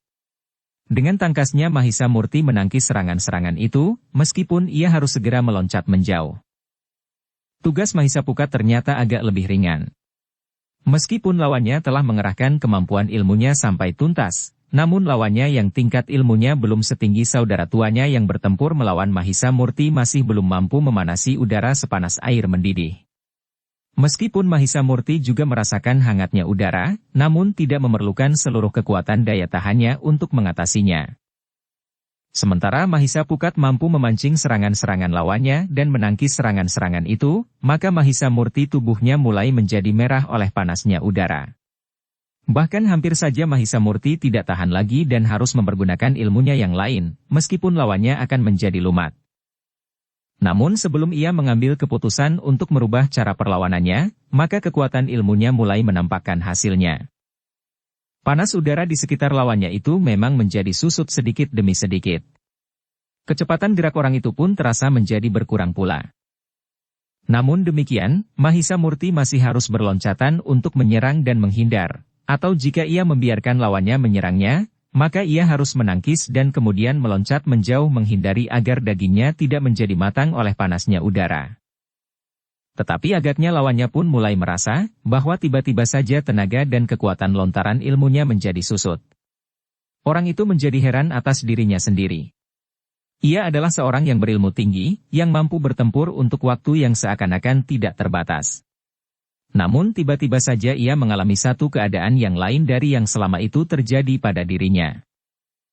Namun ia masih berusaha untuk meyakinkan dirinya bahwa ia adalah orang yang memiliki ilmu yang tidak ada duanya. Karena itu, maka ia pun telah menghentakkan ilmunya dan menyerang dengan kecepatan yang tinggi. Mahisa Murti memang menghadapi kesulitan. Namun ia telah mengerahkan daya tahannya mengatasi udara panas sekaligus meningkatkan ilmunya sehingga sentuhan-sentuhan bara api pada telapak tangan lawannya itu dapat diserapnya. Namun dalam pada itu, ilmunya dalam wujud yang lunak itu tidak dapat menyerap udara panas yang bagaikan membakarnya, meskipun seakan-akan dapat menghapus kekuatan ilmu lawannya, namun hanya yang bersentuhan dan berbenturan langsung dengan wadahnya. Tetapi Mahisa Murti masih belum berniat untuk menghancurkan lawannya sampai lumat. Sebenarnya ia mampu menyerang lawannya sekaligus mengoyak kekuatan udara panas itu. Namun ia ingin memaksa lawannya berhenti bertempur karena kehabisan tenaga sebagaimana telah disepakatinya sebagaimana dilakukan oleh Mahisa Pukat. Namun sejalan dengan susutnya kekuatan lawan, maka panas udara pun menjadi susut pula. Meskipun hal itu belum disadari sepenuhnya oleh lawannya yang hanya merasakan bahwa kekuatan telah menjadi susut. Karena itulah, maka Mahisa Murti mampu mengatasi udara panas itu lebih banyak daripada sebelumnya.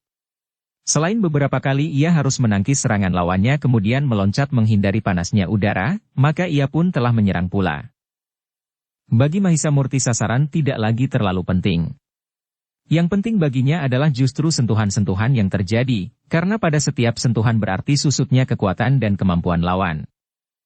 Sementara itu, ternyata Mahisa Pukat dapat menyelesaikan tugasnya lebih cepat dari Mahisa Murti. Benturan-benturan memang telah terjadi. Meskipun Mahisa Pukat harus selalu menghindari sentuhan kuku-kuku baja yang dapat mengoyak kulitnya meskipun racunnya tidak berbahaya baginya, namun ia berhasil setiap kali menyentuh lawannya. Bahkan kadang-kadang membenturkan kekuatannya meskipun harus dengan sangat berhati-hati. Pertempuran itu ternyata memang sangat menarik perhatian semua orang yang menyaksikannya. Apalagi ketika mereka melihat dua orang yang memiliki kemampuan tertinggi dari semua orang di jalur perguruan itu semakin lama menjadi semakin tidak berdaya. Betapa mereka mencoba mengerahkan kemampuan mereka, tetapi semuanya itu sama sekali sudah tidak berarti lagi. Beberapa kali lawan Mahisa Pukat telah terdorong jatuh. Dengan telapak tangannya saja, Mahisa Pukat telah berhasil membanting lawannya jatuh terlentang di tanah. Apalagi orang itu tidak lagi mampu melenting berdiri sebagaimana selalu dilakukannya. Bahkan ketika ia mencobanya, maka ia pun menjadi terhuyung-huyung dan jatuh lagi di tanah. Mahisa Pukat kemudian mendekatinya dan berdiri bertolak pinggang. Dengan nada tinggi ia berkata, "Marilah. Bangkitlah. Kita masih mempunyai banyak waktu." Orang itu mengumpat kasar. Ia memang masih mencoba bangkit. Bahkan dengan kuku bajanya ia mencoba menggapai kaki Mahisa Pukat. Tetapi Mahisa Pukat bergeser surut, sehingga tangan orang itu tidak menyentuhnya. Bahkan kuku-kukunya telah menancap di tanah. Ketika ia mencoba menarik tangannya, tiba-tiba saja kaki Mahisa Pukat sudah menginjaknya. Orang itu berteriak kesakitan sambil mengumpat sejadi-jadinya. Ia tidak lagi mampu mempergunakan tangannya yang lain karena sentuhan kaki Mahisa Pukat itu seakan-akan telah mengisap semua kekuatannya sampai tuntas. Karena itu, maka orang itu justru telah terjatuh seperti selembar kain yang koyak. Mahisa Pukat mengangkat kakinya. Jika ia membiarkan sentuhan itu, maka orang itu akan mati lemas. "Kenapa kau tidak bangkit lagi?" bertanya Mahisa Pukat. "Tuhan itu, maka orang itu akan mati lemas." Orang itu benar-benar sudah tidak bertenaga. Karena itu, maka ia terkapar diam di tanah betapapun mulutnya mengumpat. Sementara itu, Mahisa Murti masih bertempur dalam saat-saat yang menentukan. Kekuatan ilmu lawannya benar-benar sudah tidak berarti lagi baginya, sehingga karena itu, maka sentuhan-sentuhan tangan Mahisa Murti menjadi semakin sering terjadi. Seperti lawan Mahisa Pukat, maka akhirnya orang itu terhuyung-huyung kehilangan keseimbangan. Akhirnya orang itu pun telah jatuh pula terbaring di tanah. Tubuhnya menjadi sangat lemah. Tulang-tulangnya bagaikan telah terlepas sehingga tidak lagi mampu mengangkat kulit dagingnya. Dengan demikian maka pertempuran itu pun telah selesai. Orang-orang yang ada di halaman rumah itu menjadi kebingungan menanggapi keadaan. Bahkan Niat Sangka pun untuk beberapa saat hanya berdiri mematung sambil mengawasi kedua orang paman gurunya berganti-ganti. Mahisa Murti dan Mahisa Pukat yang telah menyelesaikan pertempuran itu telah melangkah mendekati kedua belah pihak yang sedang bermusuhan, namun masih belum berbuat apa-apa itu. Dengan nada tinggi Mahisa Murti bertanya kepada mereka. "Heh, kenapa kalian belum bertempur?" Orang-orang itu masih termangu-mangu. Karena itu maka Mahisa Murti pun berkata pula kepada para pengikut kedua orang yang telah dikalahkan itu. "Bagaimana dengan kalian? Bukankah kalian sependapat bahwa saudara kalian yang tertua bukan Niat Sangka meskipun ia telah mendapat pesan dari guru kalian? Bukankah kalian lebih senang jika kedua orang itulah yang memimpin kalian meskipun itu tidak dikehendaki oleh guru kalian?" Murid-murid dari perguruan itu yang berpihak kepada kedua orang yang telah dikalahkan itu menjadi semakin cemas. Mereka tidak lagi mempunyai sandaran yang akan dapat membantu mereka jika mereka mendapat kesulitan. Tanpa kedua orang yang dianggapnya memiliki ilmu yang tidak terkalahkan itu, maka mereka bukan apa-apa. Dalam perguruan mereka, maka mereka bukannya murid-murid yang terbaik. Justru karena mereka merasa tidak mendapat tempat, maka mereka telah menyatukan diri dengan kedua orang yang ingin mendesak kedudukan Niat Sangka itu. Tetapi kini mereka melihat satu kenyataan, bahwa kedua orang itu sudah tidak berdaya. Untuk beberapa saat Niat Sangka sendiri tidak berbuat sesuatu. Namun kemudian, ia bagaikan tersadar dari sebuah mimpi yang pahit.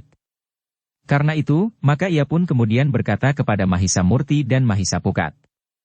"Terima kasih. Kalian telah berbuat sesuatu yang sangat berarti bagi kami." Mahisa Murti mengangguk kecil. Dipandanginya saudara-saudara seperguruan yang sedang bermusuhan itu. Dengan nada rendah Mahisa Murti berkata, "Apakah kalian masih akan bertempur?" Niat Sangkalah yang menjawab. "Aku tidak mempunyai keinginan lain daripada melakukan pesan guru. Terserah kepada mereka." Yang sependapat dengan aku dan saudara-saudaraku yang mengakui pesan guru, merupakan kekuatan bagiku.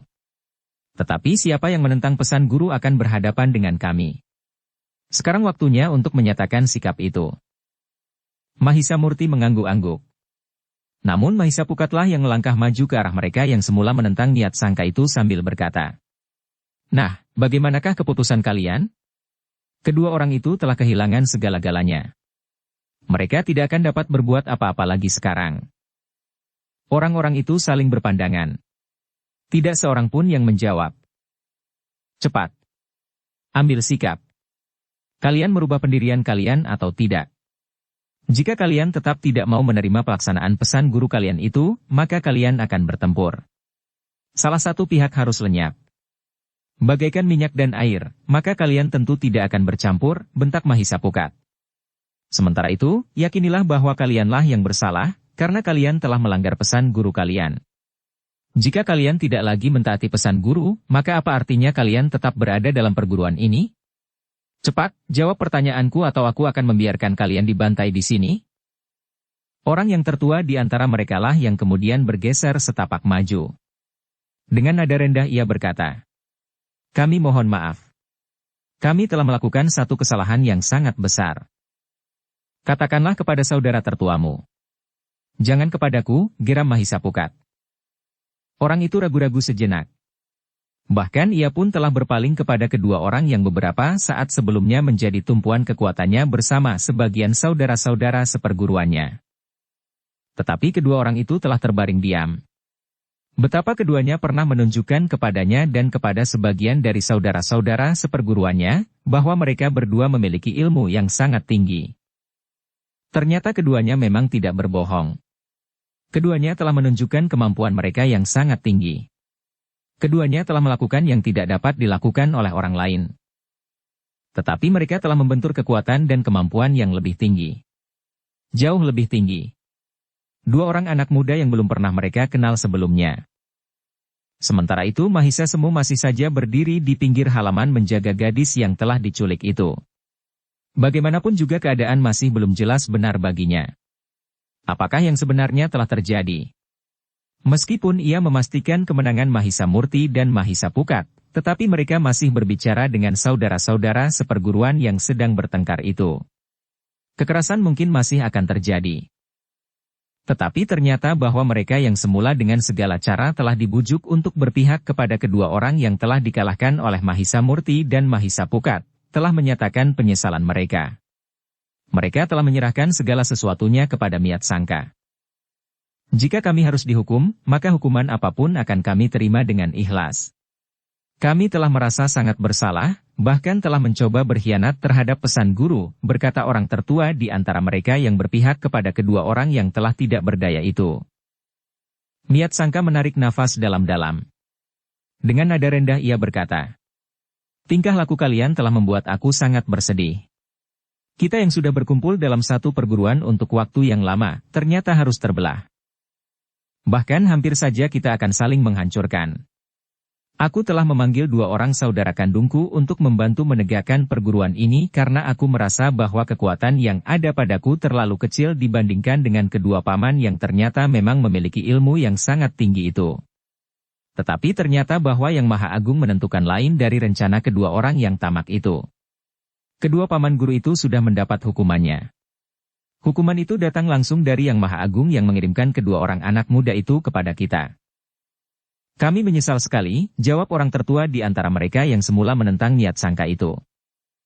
"Bagaimana jika kedua orang itu pada satu saat sembuh kembali dan kekuatannya pulih lagi sehingga memungkinkan mereka untuk berusaha merebut kembali kedudukan niat sangka?" Tiba-tiba Mahisa Pukat bertanya. Orang tertua di antara mereka yang berpihak kepada kedua orang itu menjawab, "Kami sudah menemukan diri kami kembali." "Kau berkata sebenarnya. Tetapi kedua orang itu akan dapat membunuhmu bahkan membunuh kalian semuanya," berkata Mahisa Pukat. "Sisa-sisa umurku tidak berarti lagi, karena seharusnya kami sudah mati hari ini," berkata orang itu. Mahisa Pukat menarik nafas dalam-dalam. Nampaknya kata-kata orang itu cukup meyakinkan. Sehingga dengan demikian, maka yang harus mereka cegah adalah kemungkinan pembalasan dendam kedua orang yang telah dikalahkan itu. Bukan terhadap Mahisa Murti dan Mahisa Pukat sendiri, tetapi justru terhadap Miat Sangka dan adik-adik seperguruannya. Karena itu, maka Mahisa Pukat pun berkata, kita akan berbicara lebih bersungguh-sungguh. Bawa kedua orang itu naik ke pendapa. Sejenak orang-orang itu menjadi ragu-ragu. Namun kemudian beberapa orang telah mendekati kedua orang paman gurunya itu meskipun dengan ragu-ragu. Namun Mahisa Murti pun berkata, mereka tidak akan dapat berbuat apa-apa lagi. Angkatlah dan bawalah ke pendapa. Meskipun demikian, ketika orang-orang itu menyentuh tubuh kedua orang yang sudah tidak berdaya lagi itu tersentak karena kedua orang itu hampir bersamaan telah membentak dan mengumpat. Jangan takut, berkata Mahisa Pukat. Jika mereka menyakiti kalian maka aku akan mencekiknya sampai mati. Sebenarnya lah kedua orang itu tidak berdaya sama sekali ketika keduanya diangkat dan dibawa ke pendapa. Perlahan-lahan mereka telah dibaringkan di atas tikar, sementara murid-murid dari perguruan yang hampir saja terbelah itu telah duduk pula melingkarinya. Sementara Mahisa Semu pun telah hadir pula bersama gadis yang telah diculik itu. Sementara itu, malam pun telah merambat semakin kelam dan lampu-lampu minyak berkeredipan di mana-mana. Ternyata kalian berdua adalah orang yang paling malas di antara kita semua, berkata Mahisa Pukat. Kami semuanya duduk tegak meskipun kami pun sudah mengantuk. Tetapi kalian berdua justru telah berbaring di antara kami. Persetan, geram yang tertua di antara kedua orang itu. Kenapa tidak kau bunuh kami? Kami bukan pembunuh-pembunuh yang tidak berjantung, berkata Mahisa Murti. Kami masih memikirkan kemungkinan lain daripada membunuh, meskipun pada suatu saat kami tidak dapat menghindari kemungkinan untuk melakukannya. Kedua orang itu menggeram. Meskipun keduanya sudah tidak mampu lagi berbuat sesuatu, tetapi dendam masih menyala di dalam sorot mata mereka. Bahkan yang tertua di antara mereka itu pun berkata, kenapa kau telah memperlakukan kami seperti ini? Bagiku kematian akan lebih baik dari mengalami perlakuan seperti ini. Tidak, jawab Mahisa Murti. Jika kau mati, kau tidak akan pernah sempat menyesali kesalahanmu. Aku tidak akan pernah menyesal, karena aku tidak pernah melakukan kesalahan. Aku telah berjuang untuk menegakkan kebenaran. Aku tidak mau perguruan yang sudah dibina berpuluh tahun ini akan dinodai oleh orang-orang yang tidak bertanggung jawab dan berkhianat, berkata yang tertua. Sudahlah, berkata Mahisa Murti. Kau jangan mengigau lagi. Kau tidak akan dapat menipu siapapun di sini. Lebih-lebih dirimu sendiri. Setiap orang di sini sudah tahu siapakah kalian berdua sebenarnya. Bukankah Miat Sangka sudah mengatakan bahwa kalian bukan saudara seperguruannya, tetapi justru paman gurunya? Kau akui atau tidak kau akui, tetapi kau sendiri mengetahui akan hal itu.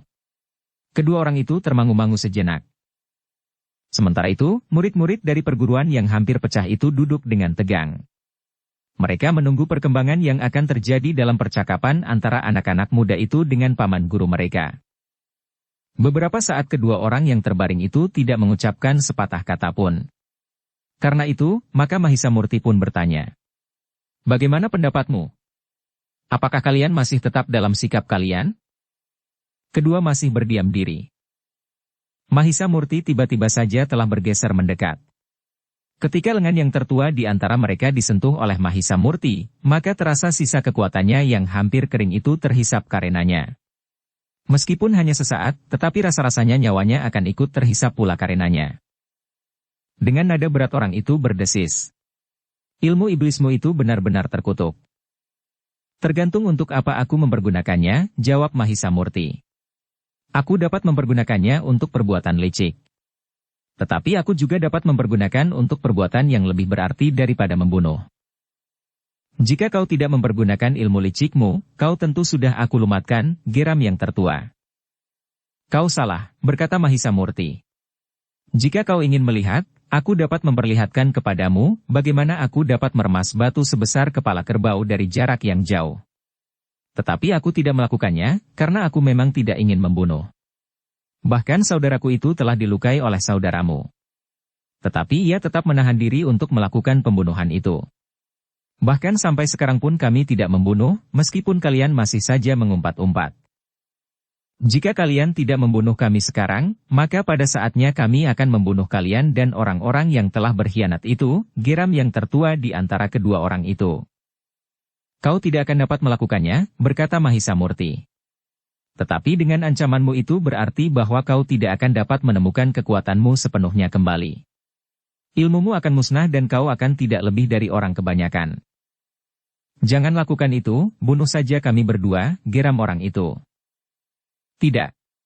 Jika kalian masih tetap hidup, kalian akan mendapat kesempatan untuk mengakui kesalahan kalian, bertobat dan bahkan kalian akan mendapat kesempatan untuk berbuat baik, berkata Mahisa Murti. Tetapi jangan musnahkan kemampuan ilmu kami, berkata orang itu. Sayang, berkata Mahisa Murti. Aku memang mencemaskan sikapmu jika kau tetap dalam tingkat kemampuanmu sekarang. Karena itu, maka kalian akan sembuh dan mendapatkan kekuatan kalian kembali, tetapi tidak dengan ilmu kalian. Jangan, teriak orang itu. Tetapi ia tidak dapat bergerak lebih dari sekedar menggerak-gerakkan tangan dan sedikit tubuh mereka. Ketika yang tertua itu berusaha untuk bangkit, maka ternyata ia masih juga tidak mampu melakukannya. Ada dua kesempatan yang akan aku berikan kepada kalian berdua, berkata Mahisa Murti.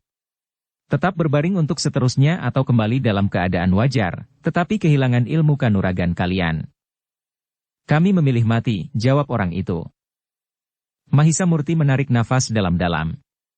Ternyata orang-orang itu adalah orang-orang yang hatinya telah mengeras seperti batu. Adalah sangat berbahaya jika keduanya dibiarkan sembuh dan memiliki segala sesuatunya kembali. Karena itu, maka mereka harus mendapat hukuman, sehingga mereka tidak akan dapat melakukan kejahatan lagi di saat mendatang terhadap murid-murid perguruan yang hampir pecah itu. Apalagi terhadap mereka yang dianggap berkhianat. Karena itu, maka Mahisa Murti pun berkata, baiklah. Jika demikian, maka kamilah yang akan menentukan. Tetapi dalam keadaan kalian seperti itu, kami tidak akan berbuat sesuatu, karena dengan demikian kalian akan dapat mati. Besok, jika keadaan kalian telah menjadi lebih baik, maka kami akan melakukan sesuatu atas kalian yang tidak perlu kalian sesali. Karena menurut pengamatan kami, orang-orang seperti kalian itu, tidak akan lagi dapat diperbaiki.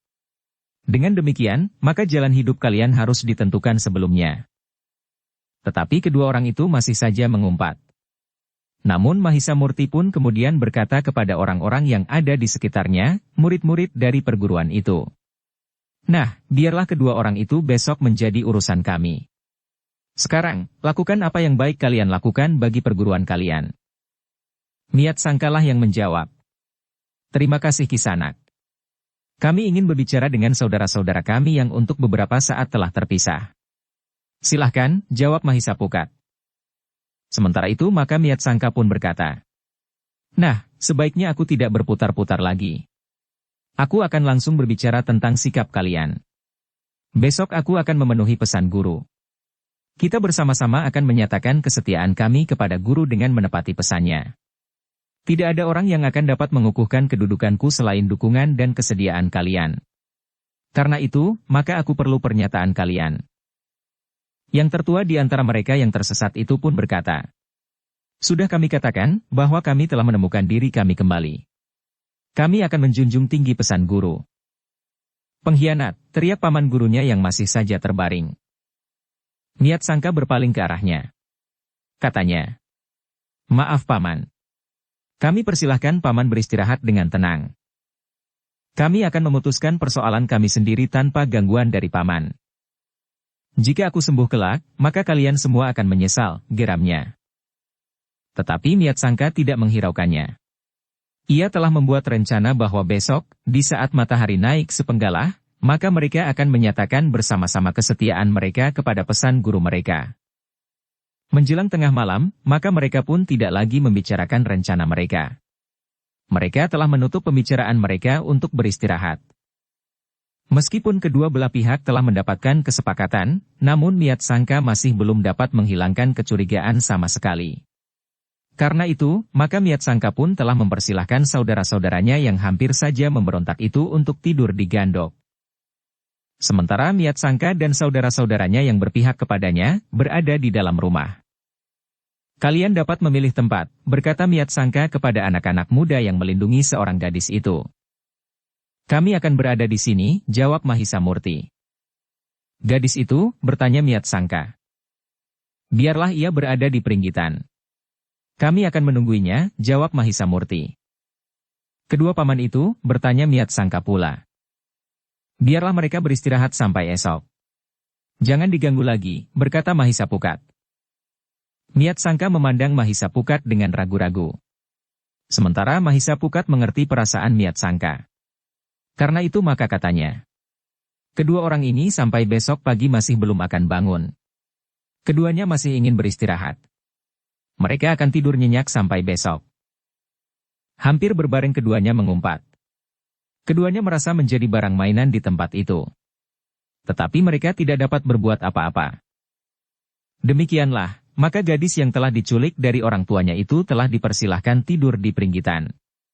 Meskipun masih tetap di luar rumah, tetapi agak terlindung oleh dinding-dinding samping. Sementara ketiga anak muda itu duduk saja di peringgitan itu pula, agak jauh dari tempat gadis itu tidur. Bagi gadis itu, tidur di peringgitan adalah satu-satunya kemungkinan yang paling baik, karena dengan demikian ia akan berada di bawah pengawasan ketiga orang anak muda itu. Di sisa malam itu, ternyata Mahisa Murti dan Mahisa Pukat telah membagi waktu untuk berjaga-jaga. Sementara Mahisa Semu mendapat kesempatan untuk tidur saja. Kau harus beristirahat baik-baik. Mungkin besok kaulah yang harus bertempur, berkata Mahisa Murti. Mahisa Semu tertawa. Ia tahu bahwa Mahisa Murti tidak bersungguh-sungguh. Sementara Mahisa Murti dan Mahisa Pukat berganti-ganti beristirahat, maka yang berjaga-jaga di antara mereka harus tetap mengawasi Gandok. Mungkin orang-orang yang telah menyatakan diri kembali ke dalam perguruannya itu berubah lagi pendiriannya dan mempergunakan kesempatan untuk melakukan sesuatu yang dapat menyulitkan. Tetapi agaknya mereka benar-benar telah menyerah, sehingga justru karena itu, mereka merasa tidak mempunyai masalah lagi. Karena itulah, maka mereka pun segera tidur di gandok yang telah diperuntukkan bagi mereka. Meskipun untuk beberapa lama mereka belum dapat tertidur karena persoalan-persoalan tentang diri mereka sendiri, namun akhirnya mereka semuanya tertidur tanpa mencemaskan kemungkinan-kemungkinan buruk yang dapat terjadi. Sementara di ruang dalam seorang di antara mereka bergantian berjaga-jaga. Bagaimanapun juga mereka harus tetap berhati-hati. Namun mereka merasa tenang ketika mereka tahu bahwa salah seorang di antara ketiga anak muda di peringgitan masih duduk bersandar tiang. Karena menurut perhitungan mereka, anak-anak muda itu akan segera menguasai keadaan jika terjadi sesuatu di luar. Sedangkan mereka yang ada di dalam rumah itu benar-benar telah mempercayai mereka tanpa ragu-ragu lagi. Tetapi Mahisa Murti dan Mahisa Pukat harus bersabar. Mereka harus menunggu keduanya memiliki sebagian kekuatannya kembali agar keduanya mampu bertahan untuk tetap hidup. Karena itu, maka Mahisa Murti dan Mahisa Pukat pun kemudian telah meninggalkan kedua orang yang marah sambil mengumpat-umpat itu. Mereka tidak akan pernah menyadari diri mereka, berkata Mahisa Pukat. Karena itu keputusan kita sudah bulat. Keduanya harus kehilangan kemampuan untuk membalas dendam, sahut Mahisa Murti. Demikianlah. Maka pada hari itu, segala sesuatunya telah diselesaikan di antara saudara-saudara seperguruan yang hampir saja terpecah itu. Sementara kedua orang yang ingin merebut kedudukan Miat Sangka itu dengan penuh kemarahan telah menuduh orang-orang yang semula berpihak kepada mereka sebagai pengkhianat dan pengecut. Meskipun dengan cara yang sangat sederhana, maka saudara-saudara seperguruan yang disaksikan oleh beberapa orang lain yang kebetulan ada di tempat itu, termasuk kedua saudara kandung Miat Sangka, telah menetapkan, memenuhi pesan gurunya yang sudah tidak ada lagi, bahwa sejak saat itu, Miat Sangka telah dianggap sebagai pemimpin dari perguruan mereka. Untuk selanjutnya, mereka akan tetap berada di rumah itu sebagaimana gurunya pernah tinggal. Namun sebenarnya lah bahwa Miat Sangka telah pernah berbicara secara khusus dengan orang tua suami istri yang tinggal di pondok di belakang rumah. Orang yang dalam saat-saat tertentu mampu memberikan beberapa keterangan yang dianggap sangat penting, justru karena orang itu telah tinggal di tempat itu untuk waktu yang lama sekali. Kedua paman gurumu itu tentu tidak sekedar ingin memimpin perguruan ini, berkata orang tua itu kepada Miat Sangka. Mereka tentu mengetahui bahwa di rumah ini dan mungkin di halaman atau di kebun atau dimanapun juga dalam lingkungan dinding halaman terdapat sesuatu yang sangat berharga. Dari mana paman tahu? Bertanya Miat Sangka. Gurumu pernah mengatakannya meskipun tidak langsung. Dalam samadhi ia mohon kepada Yang Agung untuk mendapat petunjuk di mana benda yang sangat berharga itu disimpan. Aku memang merasa bersalah bahwa aku dapat mendengarnya. Tetapi aku benar-benar tidak sengaja melakukannya, jawab orang tua itu. Benda itu milik siapa? Bertanya Miat Sangka. Orang tua itu termangu-mangu sejenak. Namun akhirnya ia berkata, aku tidak tahu pasti. Pada saat kakek gurumu meninggal, gurumu tidak ada di rumah ini. Untuk menyelamatkan benda yang sangat berharga itu, maka benda itu telah disimpan oleh kakek gurumu itu tanpa sempat memberitahukan kepada gurumu. Kakek gurumu percaya kepada siapapun juga selain kepada gurumu. Agaknya gurumu mengetahui hal itu dari perhitungan dan penalaran. Benda yang sangat berharga itu sudah tidak ada di tempatnya, sementara tidak seorang pun yang memilikinya di antara saudara-saudara seperguruannya. Bahkan agaknya gurumu tahu bahwa tidak ada seorang pun di antara saudara-saudara seperguruannya yang tahu bahwa di bawah pembaringan gurunya terdapat benda yang sangat berharga itu. Selain dari itu aku tidak tahu apa-apa lagi. Aku pun tidak tahu dari mana kedua orang paman gurumu itu mengetahui bahwa di halaman atau di dalam rumah ini terdapat sesuatu yang sangat berharga untuk diperebutkan. Mungkin pusaka, mungkin harta benda dan mungkin sebuah kitab yang berisi ilmu atau apapun juga. Baik paman, berkata Miat Sangka. Seandainya kami tidak menemukan sesuatu yang sangat berharga itu, kami tidak akan menyesal. Asal yang berharga itu tidak jatuh ke tangan orang lain. Apalagi jika yang berharga itu adalah sumber ilmu yang akan dapat menimbulkan akibat yang sangat panjang. Namun demikian, aku akan berusaha, tetapi tidak menarik perhatian orang lain. Karena saudara seperguruan pun pada suatu saat, jika terbentur kepada kepentingan diri sendiri, akan dapat mengingkari kesetiaan mereka sebagai saudara seperguruan. Sebenarnya lah Miat Sangka tidak pernah mengatakan hal itu kepada siapapun juga. Rahasia itu disimpannya di dalam dirinya rapat-rapat untuk waktu yang lama sejak ia mendapat kesempatan berbicara dengan orang tua itu, di samping beberapa orang tua yang lain yang dianggapnya tahu serba sedikit tentang perguruannya. Sudah tentu orang-orang tua yang dipercayainya. Namun bahwa keterangan tentang gurunya tidak ada di saat kakek gurunya meninggal, beberapa orang tua itu memang sependapat menurut pengetahuan mereka.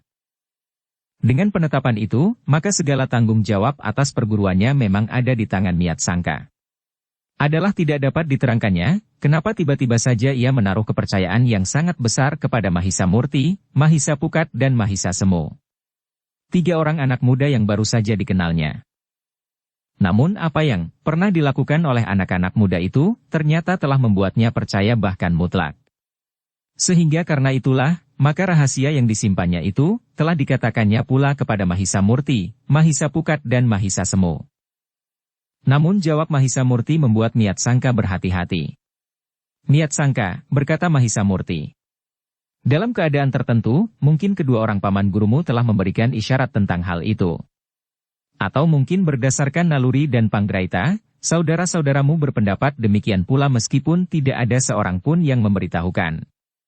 Karena sebenarnya lah aku juga bertanya kepada diri sendiri, kenapa kedua orang pamanmu itu begitu bernafsu untuk menguasai perguruan ini dan berarti menguasai rumah ini beserta halamannya. Miat Sangka mengangguk-angguk. Kemungkinan itu memang dapat terjadi. Sementara itu Mahisa Murti berkata pula. Kedua paman gurumu itu tentu mempunyai kesempatan untuk membuka padepokan sendiri tanpa mengganggumu. Tetapi sudah tentu tidak di rumah ini. Mahisa Murti berhenti sejenak, lalu tiba-tiba saja ia bertanya. Apakah gurumu tidak pernah memberikan pesan apapun juga tentang benda-benda berharga itu? Miat Sangka menggeleng. Katanya. Tidak. Memang agak aneh, berkata Mahisa Murti. Isyarat-isyarat pun tidak. Nampaknya guru tidak mau memberikan teka-teki kepadaku. Karena guru sendiri tidak yakin, maka lebih baik baginya untuk tidak mengatakan apa-apa, berkata Miat Sangka. Agaknya semuanya timbul dari dugaan-dugaan, berkata Mahisa Murti. Miat Sangka menarik nafas dalam-dalam. Katanya. Mungkin. Dengan demikian aku menjadi semakin yakin bahwa sebaiknya aku tidak mengatakan apa-apa sebagaimana guru. Mungkin memang tidak ada apa-apa. Mahisa Murti mengangguk-angguk. Namun ia masih juga berpesan.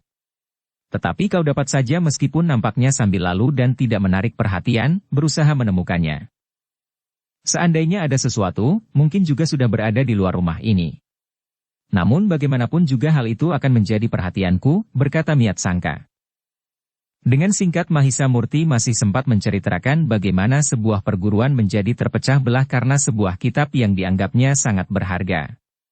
Kitab itu memang berharga, tetapi Mahisa Murti kemudian berkata, namun nampaknya masih lebih berharga keutuhan keluarga perguruan ini daripada benda berharga apapun juga.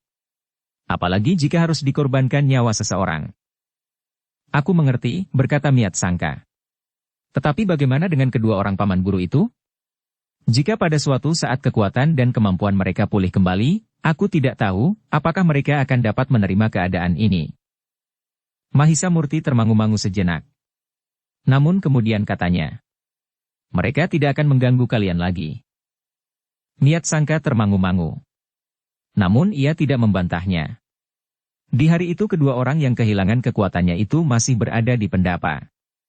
Keduanya masih sangat lemah. Tetapi yang tertua di antara mereka telah mampu bangkit dan duduk bertelekan kedua tangannya. Rasa-rasanya ia tidak sabar lagi menunggu kekuatannya pulih kembali. Sementara itu, Mahisa Murti dan Mahisa Pukat tidak berbuat sesuatu atas mereka. Bahkan menjelang senja, anak-anak muda itu telah minta diri. Ternyata Miat Sangka dan saudara-saudara seperguruannya tidak menahan mereka. Meskipun demikian seorang di antara mereka bertanya, kenapa tidak besok siang saja? Kami senang menempuh perjalanan malam hari. Tidak panas dan tidak banyak menarik perhatian orang lain, meskipun harus menghindari padukuhan sejauh mungkin, jawab Mahisa Murti. Kedua orang yang terbaring di pendapa itu mengumpat ketika anak-anak muda itu minta diri kepada mereka. Bahkan Mahisa Pukat sempat berkata, mudah-mudahan besok kalian sudah dapat bangkit dan berdiri tegak. Persetan, geram yang tertua. Jika aku pulih kembali, aku buru kalian sampai ke ujung langit sekalipun. Kami berdua berjanji untuk membunuh kalian. Tetapi Mahisa Pukat tertawa. Katanya, jika kau jumpai lagi kami berdua, maka hidupmu akan berakhir. Anak iblis, geram orang itu. Demikianlah sejenak kemudian ketiga orang anak muda bersama gadis yang telah diculik dari rumahnya itu meninggalkan halaman rumah yang telah diperebutkan bersama kedudukan pemimpin perguruan itu. Tetapi mereka tidak menempuh perjalanan jauh. Tetapi mereka hanya melingkar saja dan masuk kembali melalui regol butulan dan singgah di pondok di belakang rumah itu tanpa sepengetahuan para murid dari perguruan yang telah ditinggalkan oleh gurunya itu. Sementara itu, ketika malam turun, kedua orang yang berada di pendapa itu telah mampu duduk lebih tegak. Miat Sangka telah memberikan minuman hangat dan makanan bagi mereka. Meskipun keduanya minum dan makan makanan yang dihidangkan, namun mereka masih saja mengumpat-umpat. Jangan memaksa kami berbuat kasar paman, berkata Miat Sangka. Kami sudah bersedia melayani paman di saat paman dalam kesulitan. Tetapi jika sikap paman masih tetap kasar seperti itu, maka kami pun dapat berbuat kasar. Kenapa tidak kau lakukan, pengkhianat, bentak yang tertua. Kami masih menghormati paman, jawab Miat Sangka. Kenapa kau panggil aku paman? Aku adalah murid tertua dari perguruan ini, orang itu berteriak. Tetapi Miat Sangka tidak berteriak pula. Tetapi ia menjawab sewajarnya. Kami sudah tahu semuanya tentang paman berdua. Karena itu paman berdua tidak usah terus-menerus berbohong kepada kami dan kepada diri sendiri. Persetan, geram orang itu. Sebentar lagi kekuatanku akan pulih kembali. Besok pagi-pagi, aku sudah dapat membunuh kalian semua yang tidak mau berpihak kepadaku. Malam ini aku yakin bahwa ilmuku akan aku dapatkan kembali sebagaimana sedia kala. Miat Sangka termangu-mangu sejenak. Namun ia pun kemudian berkata, jadi paman sama sekali tidak menyesali perbuatan paman selama ini, tetapi justru berniat untuk melanjutkannya meskipun keadaan paman sudah menjadi seperti itu? Anak iblis, geram yang tertua. Aku hampir berniat untuk mengurungkannya. Tetapi sekarang justru sebaliknya. Hatiku semakin terbakar melihat pengkhianatan saudara-saudara seperguruanku. Mereka semula telah sepakat untuk bersama-sama menegakkan paugeran perguruan, tetapi kemudian mereka telah berkhianat. Mereka telah menemukan diri mereka kembali, berkata Miat Sangka. Mereka menyesali perbuatan mereka karena mereka telah terbujuk oleh paman berdua dengan hasutan, janji-janji dan ancaman-ancaman. Karena itu, maka sebaiknya paman juga mulai melihat kembali ke dalam diri paman. Apakah niat paman masih akan paman teruskan atau tidak? Persetan, geram yang muda. Besok kami bunuh kalian semuanya. Camkan ini. Niat Sangka menarik nafas dalam-dalam. Namun katanya kemudian, jika paman benar-benar ingin berbuat demikian, maka kami pun akan sampai hati memperlakukan paman seperti itu. Aku tidak takut, geram yang muda. Niat Sangka pun kemudian berkata lebih keras. Baik. Jika itu yang paman-paman kehendaki. Tanpa menunggu lagi, Niat Sangka pun kemudian telah meninggalkan kedua orang yang masih lemah itu. Namun mereka menyadari bahwa kekuatan mereka telah tumbuh kembali. Minuman dan makanan memang mempercepat perkembangan keadaan mereka. Sehingga dengan demikian maka yang tertua di antara mereka berkata, kita harus benar-benar beristirahat. Aku yakin, besok pagi-pagi benar keadaan kita sudah memadai. Kita tentu sudah mampu membangunkan ilmu kita untuk menghancurkan orang-orang yang dungu itu. Bahkan kita akan dapat membunuh mereka sekaligus. Yang muda itu pun telah mencoba untuk bangkit berdiri. Ternyata ia sudah dapat berdiri tegak. Demikian pula ketika yang tertua di antara mereka. Bagus, berkata yang tertua. Besok mereka akan menyesal bahwa mereka tidak membunuh kita malam ini. Keduanya pun kemudian telah berbaring kembali. Namun yang tertua di antara mereka masih juga mengumpat-umpat. Mereka merasa diremehkan sekali oleh Niat Sangka dan adik-adik seperguruannya, karena tidak seorang pun yang mendapat tugas untuk mengawasi mereka. Yang ada di pendapa itu hanyalah lampu minyak yang berkeredipan. Sementara di ruang dalam dan di gandok Niat Sangka dan saudara-saudara seperguruan telah menutup pintu-pintu dan agaknya mereka telah berada di pembaringan, atau bahkan telah tertidur nyenyak. Kedua orang itu pun kemudian telah benar-benar mempergunakan kesempatan itu untuk beristirahat agar kekuatan mereka dapat segera pulih kembali, sehingga kemampuan ilmu mereka pun dapat mencapai tataran tertinggi. Lewat tengah malam yang tertua di antara mereka itu pun telah terbangun. Perlahan-lahan ia pun telah bangkit berdiri dan menggeliat. Tiba-tiba saja dibangunkannya saudara seperguruannya yang masih tidur nyenyak sambil berkata, sadari. Kekuatan kita benar-benar telah hampir pulih kembali. Yang muda pun telah melakukan hal yang sama pula. Ia pun telah berdiri tegak dan menggeliat. Katanya, saat pembalasan itu akan segera datang.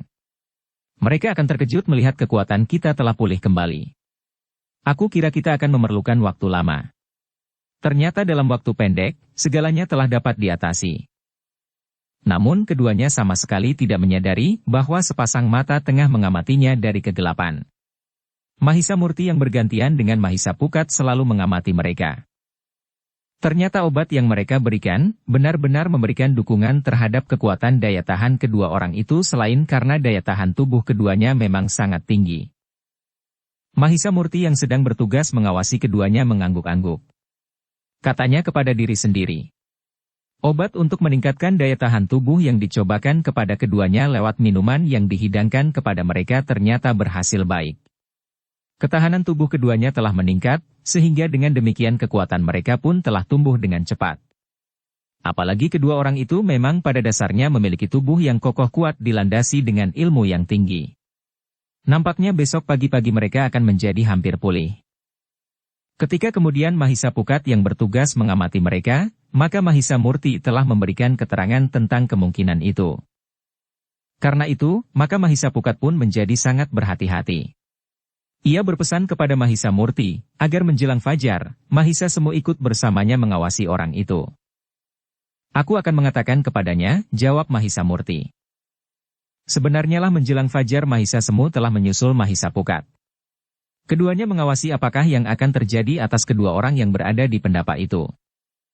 Menurut Mahisa Murti, keduanya akan mendapatkan kekuatannya kembali menjelang atau pada saat fajar menyingsing, mengingat obat yang diberikan lewat minuman itu, berkata Mahisa Pukat. Apakah mereka kira-kira akan terpancing? Bertanya Mahisa Semu. Jika mereka tidak berbuat sesuatu, berarti mereka telah menyadari kesalahan langkahnya, sehingga untuk selanjutnya mereka juga tidak akan mengganggu perguruan ini, jawab Mahisa Pukat. Mahisa Semu mengangguk-angguk. Ia mengerti rencana yang disusun oleh Mahisa Murti dan Mahisa Pukat. Namun rencana itu memang mengandung bahaya. Beberapa saat kemudian, maka kedua orang yang ada di pendapa itu telah terbangun. Yang tertualah yang bangkit lebih dahulu dan kemudian membangunkan adik seperguruannya. Keduanya tiba-tiba saja telah meloncat bangkit. Sambil mengayun-ayunkan kedua tangannya, kemudian mengangkatnya tinggi-tinggi, yang tertua di antara mereka berkata, "Aku telah hampir pulih kembali." Yang muda pun menyahut, "Rasa-rasanya kekuatanku telah utuh. Tentu ilmuku telah utuh pula." Namun tiba-tiba yang muda itu pun berdesis, "Di mana senjataku? Jangan-jangan dicuri oleh anak-anak gila itu," desis yang tertua. Namun kemudian yang muda itu berkata lantang, "Di sini." Dipungutnya senjata khususnya yang terletak di sebelah tempat ia berbaring. Katanya, "Aku memang melepaskan semalam sebelum makan. Hampir aku lupa di mana aku letakkan." "Untunglah, senjata pun tidak dicuri," sahut yang tua. Yang muda itu pun kemudian telah memasang senjatanya di telapak tangannya, sehingga jari-jarinya menjadi terlindung dan memanjang dengan jari-jari baja.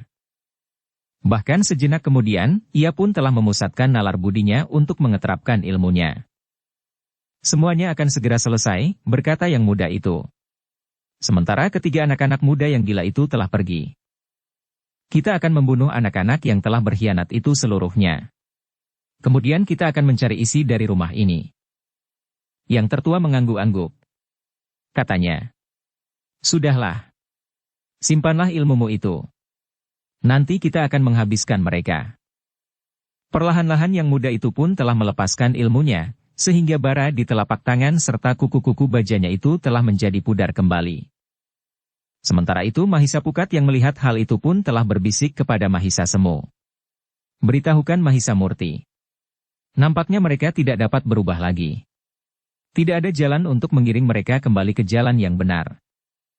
Mahisa Semu pun segera meninggalkan tempat itu, sementara Mahisa Pukat berpesan bahwa jika langit menjadi terang, mereka harus mencari tempat lain yang lebih tersembunyi di belakang pohon-pohon perdu. Sejenak kemudian Mahisa Murti telah berdiri di sebelah Mahisa Pukat. Namun mereka memang segera bergeser ke belakang semak-semak. "Kita akan melihat apakah yang mereka lakukan." Menilik sikap dan kata-kata yang mereka ucapkan meskipun kurang jelas kita dengar, nampaknya mereka tidak berubah, berkata Mahisa Pukat. Mahisa Murti menarik nafas dalam-dalam. "Kita akan melihat." Mahisa Pukat mengangguk-angguk. Namun kemudian ia pun berbisik, "Di mana Mahisa Semu? Aku minta ia mengawani gadis itu." "Gadis itu mulai menjadi ketakutan lagi," jawab Mahisa Murti. Mahisa Pukat menjadi tegang ketika ia melihat kedua orang itu membenahi diri. "Nampaknya mereka benar-benar tidak berjantung," berkata Mahisa Murti. "Tidak ada jalan kembali bagi mereka." Namun kedua orang anak muda itu masih menunggu apa yang akan dilakukan oleh kedua orang itu. Sebenarnya lah, bahwa kedua orang itu sudah siap untuk melaksanakan rencananya. Dengan lantang salah seorang di antara mereka berteriak, "Hei, niat sangka! Keluar!" Untuk beberapa saat tidak terdengar jawaban. Namun sebenarnya lah beberapa orang memang sudah bersiap di ruang dalam dan digandok. "Niat sangka dan para pengkhianat yang lain," teriak yang tertua. "Keluar! Kita akan membuat perhitungan." Niat sangka tidak menunggu lagi. Ia pun segera membuka pintu rumah itu dan keluar bersama saudara-saudara seperguruannya. Ketika mereka sampai di pendapa, maka mereka yang ada di gandok pun telah keluar pula dan melangkah menuju ke pendapa. "Nah, kemarilah," berkata yang tertua. Waktu itu akhirnya datang juga. Niat sangkalah yang kemudian mendekatinya sambil bertanya, "Kenapa kau berteriak-teriak seperti itu?" Waktu untuk membalas dendam itu telah datang. "Menyerahlah. Kalian akan kami bunuh." "Kami ternyata tidak dapat lagi mengampuni kalian," berkata yang tertua dari kedua orang itu.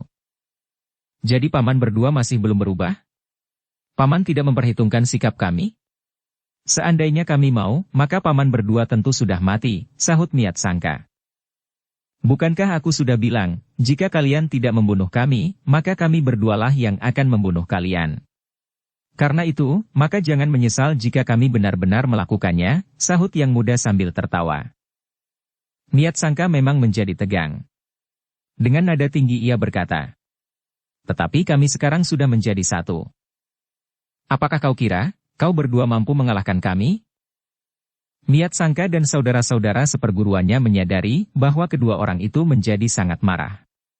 Apalagi ada di antara mereka yang berhasil mengenai tubuh yang muda di antara kedua orang itu. Jika datang saatnya kedua orang itu melepaskan ilmunya, maka nasib mereka akan tergantung kepada janji kedua orang anak muda itu untuk membantu mereka. Jika mereka tidak datang pada saatnya, maka mereka benar-benar tidak akan dapat bertahan lebih lama lagi. Sebenarnya lah, bahwa sejenak kemudian, terdengar yang muda di antara kedua orang itu berteriak nyaring karena kemarahan yang menyesak di dadanya. Beberapa orang yang bertempur melawannya terkejut dan berloncatan surut. Kesempatan itu ternyata dipergunakan sebaik-baiknya untuk membangunkan ilmunya yang menggetarkan. Sejenak kemudian, maka telapak tangannya bahkan kuku-kukunya yang terbuat dari baja itu pun telah merah membara. Orang-orang yang bertempur melawannya menjadi termangu-mangu. Setiap sentuhan tangannya itu akan dapat berarti maut. Sementara itu, yang tertua pun telah melakukannya pula. Meskipun tenaganya belum pulih seutuhnya, tetapi ia mampu membangunkan puncak ilmunya yang gegirisi. Dengan lantang yang tertua di antara keduanya itu berkata, "Saatnya telah datang, bahwa kalian semuanya akan mati." Saudara-saudara seperguruan Miat Sangka, termasuk kedua saudara kandungnya memang menjadi berdebar-debar. Kedua orang itu telah benar-benar berada pada puncak kemampuan mereka. "Nah, Miat Sangka," berkata yang tertua, "bukankah kau juga pernah mendapat warisan ilmu seperti yang aku miliki sekarang? Nah, bangunkanlah. Kita akan beradu kekuatan ilmu yang sama. Dengan demikian kita akan mengetahui dan memastikan siapakah yang lebih tua di antara kita." Kedua orang itu harus berpikir. Namun agaknya mereka terlalu yakin akan kemampuan dirinya. Karena itu, maka yang tertua di antara keduanya itu berkata, "Kalian jangan menjadi gila. Kau tahu akan kemampuan kami. Ilmu kami yang sempurna akan menggilas kalian yang tidak tahu diri berapapun jumlahnya kalian. Anak-anak iblis yang kalian banggakan itu sudah meninggalkan kalian, sehingga kalian tidak akan dapat minta bantuan mereka lagi." Miat Sangka menarik nafas dalam-dalam.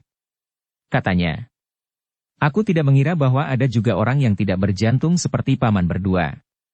Aku kira betapapun sesatnya seseorang, namun masih akan dapat menghargai sikap orang lain. Permusuhan yang kasar akan dapat diselesaikan dengan sikap yang lunak. Tetapi ternyata paman berdua benar-benar tidak dapat diperlakukan dengan lembut untuk mendapatkan cahaya kedamaian di hati." Kedua orang pamannya sama sekali tidak menghiraukan. Keduanya benar-benar telah dikuasai oleh nafsu iblis mereka. Karena itu, maka katanya kepada orang-orang yang semula berpihak kepada mereka, "Terserah kepada kalian. Apakah kalian tetap ingin menegakkan paugeran dalam perguruan ini, atau tidak? Betapapun kuasanya seorang guru, namun ia tidak akan dapat merubah paugeran. Manakah yang lebih kalian hargai? Guru kita yang tidak setia kepada paugeran perguruan atau paugeran itu sendiri? Bagiku, paugeran perguruan ini, yang menyebutkan bahwa murid tertua akan menggantikan kedudukan pimpinan perguruan harus ditegakkan." "Aku setuju paman," berkata Miat Sangka. "Jika seorang pemimpin perguruan kita ini meninggal, maka yang menggantikan adalah murid tertuanya. Bukan adik seperguruannya, demikian pula guru. Tanpa pesan kepada siapapun juga, maka sudah pasti menurut paugeran, akulah yang harus menggantikan kedudukannya. Sebenarnya aku bukan sejenis orang yang begitu tamak akan kedudukan. Tetapi justru paman berdualah yang memaksa aku untuk bertahan karena aku tidak mau melanggar paugeran perguruan ini." Persetan, yang tertua di antara keduanya hampir berteriak, "Aku adalah murid tertua di sini. Bukan adik seperguruan guru kalian. Paman dapat berbicara apa saja.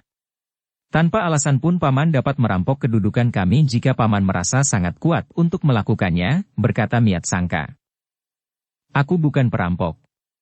Tetapi aku ingin menegakkan paugeran di perguruan ini," sahut yang muda di antara kedua orang itu. "Kenapa paman masih saja berpura-pura? Bukankah sudah waktunya kita saling berterus terang?" Miat Sangka berkata pula. Lalu katanya pula, "Apakah yang menahan paman untuk berterus terang?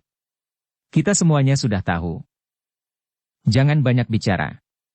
Marilah. Jika kalian ingin melawan-lawanlah. Kalian tidak perlu menghiraukan apa-apa lagi.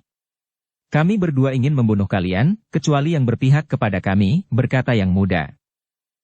Namun seorang di antara saudara-saudara seperguruan Miat Sangka yang pernah berpihak kepadanya itu berkata, "Aku menyesal telah ikut serta memanaskan suasana perguruan ini. Karena itu, maka aku tidak akan melakukan kesalahan untuk kedua kalinya, meskipun harus aku tebus dengan nyawaku." Persetan, geram yang tua. Bersiaplah. Aku tidak akan menunggu lebih lama lagi. Aku ingin membunuh kalian selagi masih pagi, agar perjalanan nyawa kalian tidak kepanasan. Miat Sangka memang tidak melihat kemungkinan lain daripada bertempur melawan keduanya. Karena itu, maka ia pun segera memberi isyarat saudara-saudara seperguruannya untuk menebar. Sebagian dari mereka telah berloncatan turun ke halaman dan bersiap untuk melawan orang yang memiliki ilmu jauh lebih tinggi dari mereka. "Bagus," berkata yang tertua di antara kedua orang itu. "Ternyata kalian cukup jantan menghadapi maut. Murid-murid dari perguruan ini memang bukan pengecut." Miat Sangka yang merasa memiliki pula ilmu sebagaimana dimiliki oleh kedua pamannya itu pun segera bersiap. Namun ia menyadari bahwa ilmunya masih dalam tataran yang dasar sekali. Dua orang saudara seperguruannya yang lain pun telah menerima alas ilmu itu pula, meskipun belum dapat diperbandingkan dengan ilmu kedua orang itu. Namun dengan jumlah yang cukup, maka mereka berharap untuk dapat mengatasi kedua orang itu. Apalagi Miat Sangka dan saudara-saudara seperguruannya mengetahui bahwa anak-anak muda yang berilmu tinggi itu masih belum melepaskan mereka. Mahisa Murti dan Mahisa Pukat menyaksikan semuanya itu dari balik sebatang pohon perdu. Meskipun mereka tidak mendengar semua pembicaraan, namun sebagian di antaranya telah mereka dengar karena kedua orang itu berteriak-teriak dan membentak-bentak. Sejenak kemudian, maka Mahisa Murti dan Mahisa Pukat pun telah melihat kedua orang itu bertempur. Mereka harus melawan saudara-saudara seperguruan Miat Sangka yang jumlahnya jauh lebih banyak. Tetapi kedua orang itu memang orang-orang berilmu tinggi.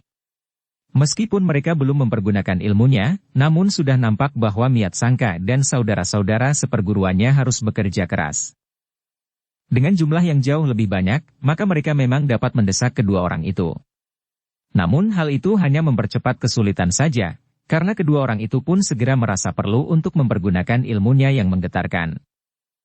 "Kalian memang tidak tahu diri," teriak yang tertua di antara kedua orang itu. Namun kedua orang yang telah membangunkan ilmunya itu terkejut ketika terdengar jawaban.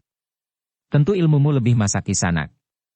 Bukan karena kau saudara tertua di antara mereka, tetapi kau adalah paman gurunya." Semua orang berpaling ke arah suara itu. Mereka terkejut, terutama kedua orang itu, bahwa dua orang di antara anak-anak muda yang disangkanya telah meninggalkan rumah itu telah berdiri di halaman. "Persetan," geram yang tertua. "Jadi kau masih ada di situ?" "Aku memang tidak pergi. Aku ingin melihat, apakah yang akan kalian lakukan jika kalian mendapatkan kekuatan kalian kembali. Apakah kalian merasa bahwa kesalahan kalian telah diampuni dan kalian tidak dibunuh karenanya, sehingga kalian menyesali perbuatan kalian, atau tidak?" "Persetan dengan kalian," geram yang muda. "Kisanak," berkata Mahisa Pukat. "Dengan demikian kami yakin bahwa kalian memang bukan orang yang pantas untuk diampuni. Karena itu, maka kami datang untuk membuat perhitungan terakhir." Kedua orang itu menjadi tegang. Sementara itu Mahisa Murti dan Mahisa Pukat pun segera berpencar. Mahisa Pukat telah melangkah mendekati yang muda di antara kedua orang itu, sementara Mahisa Murti berjalan setapak demi setapak mendekati yang tertua di antara mereka. "Minggirlah," berkata Mahisa Murti kepada orang-orang yang mengepung yang tua itu. "Orang ini dapat membangunkan panas di sekitarnya."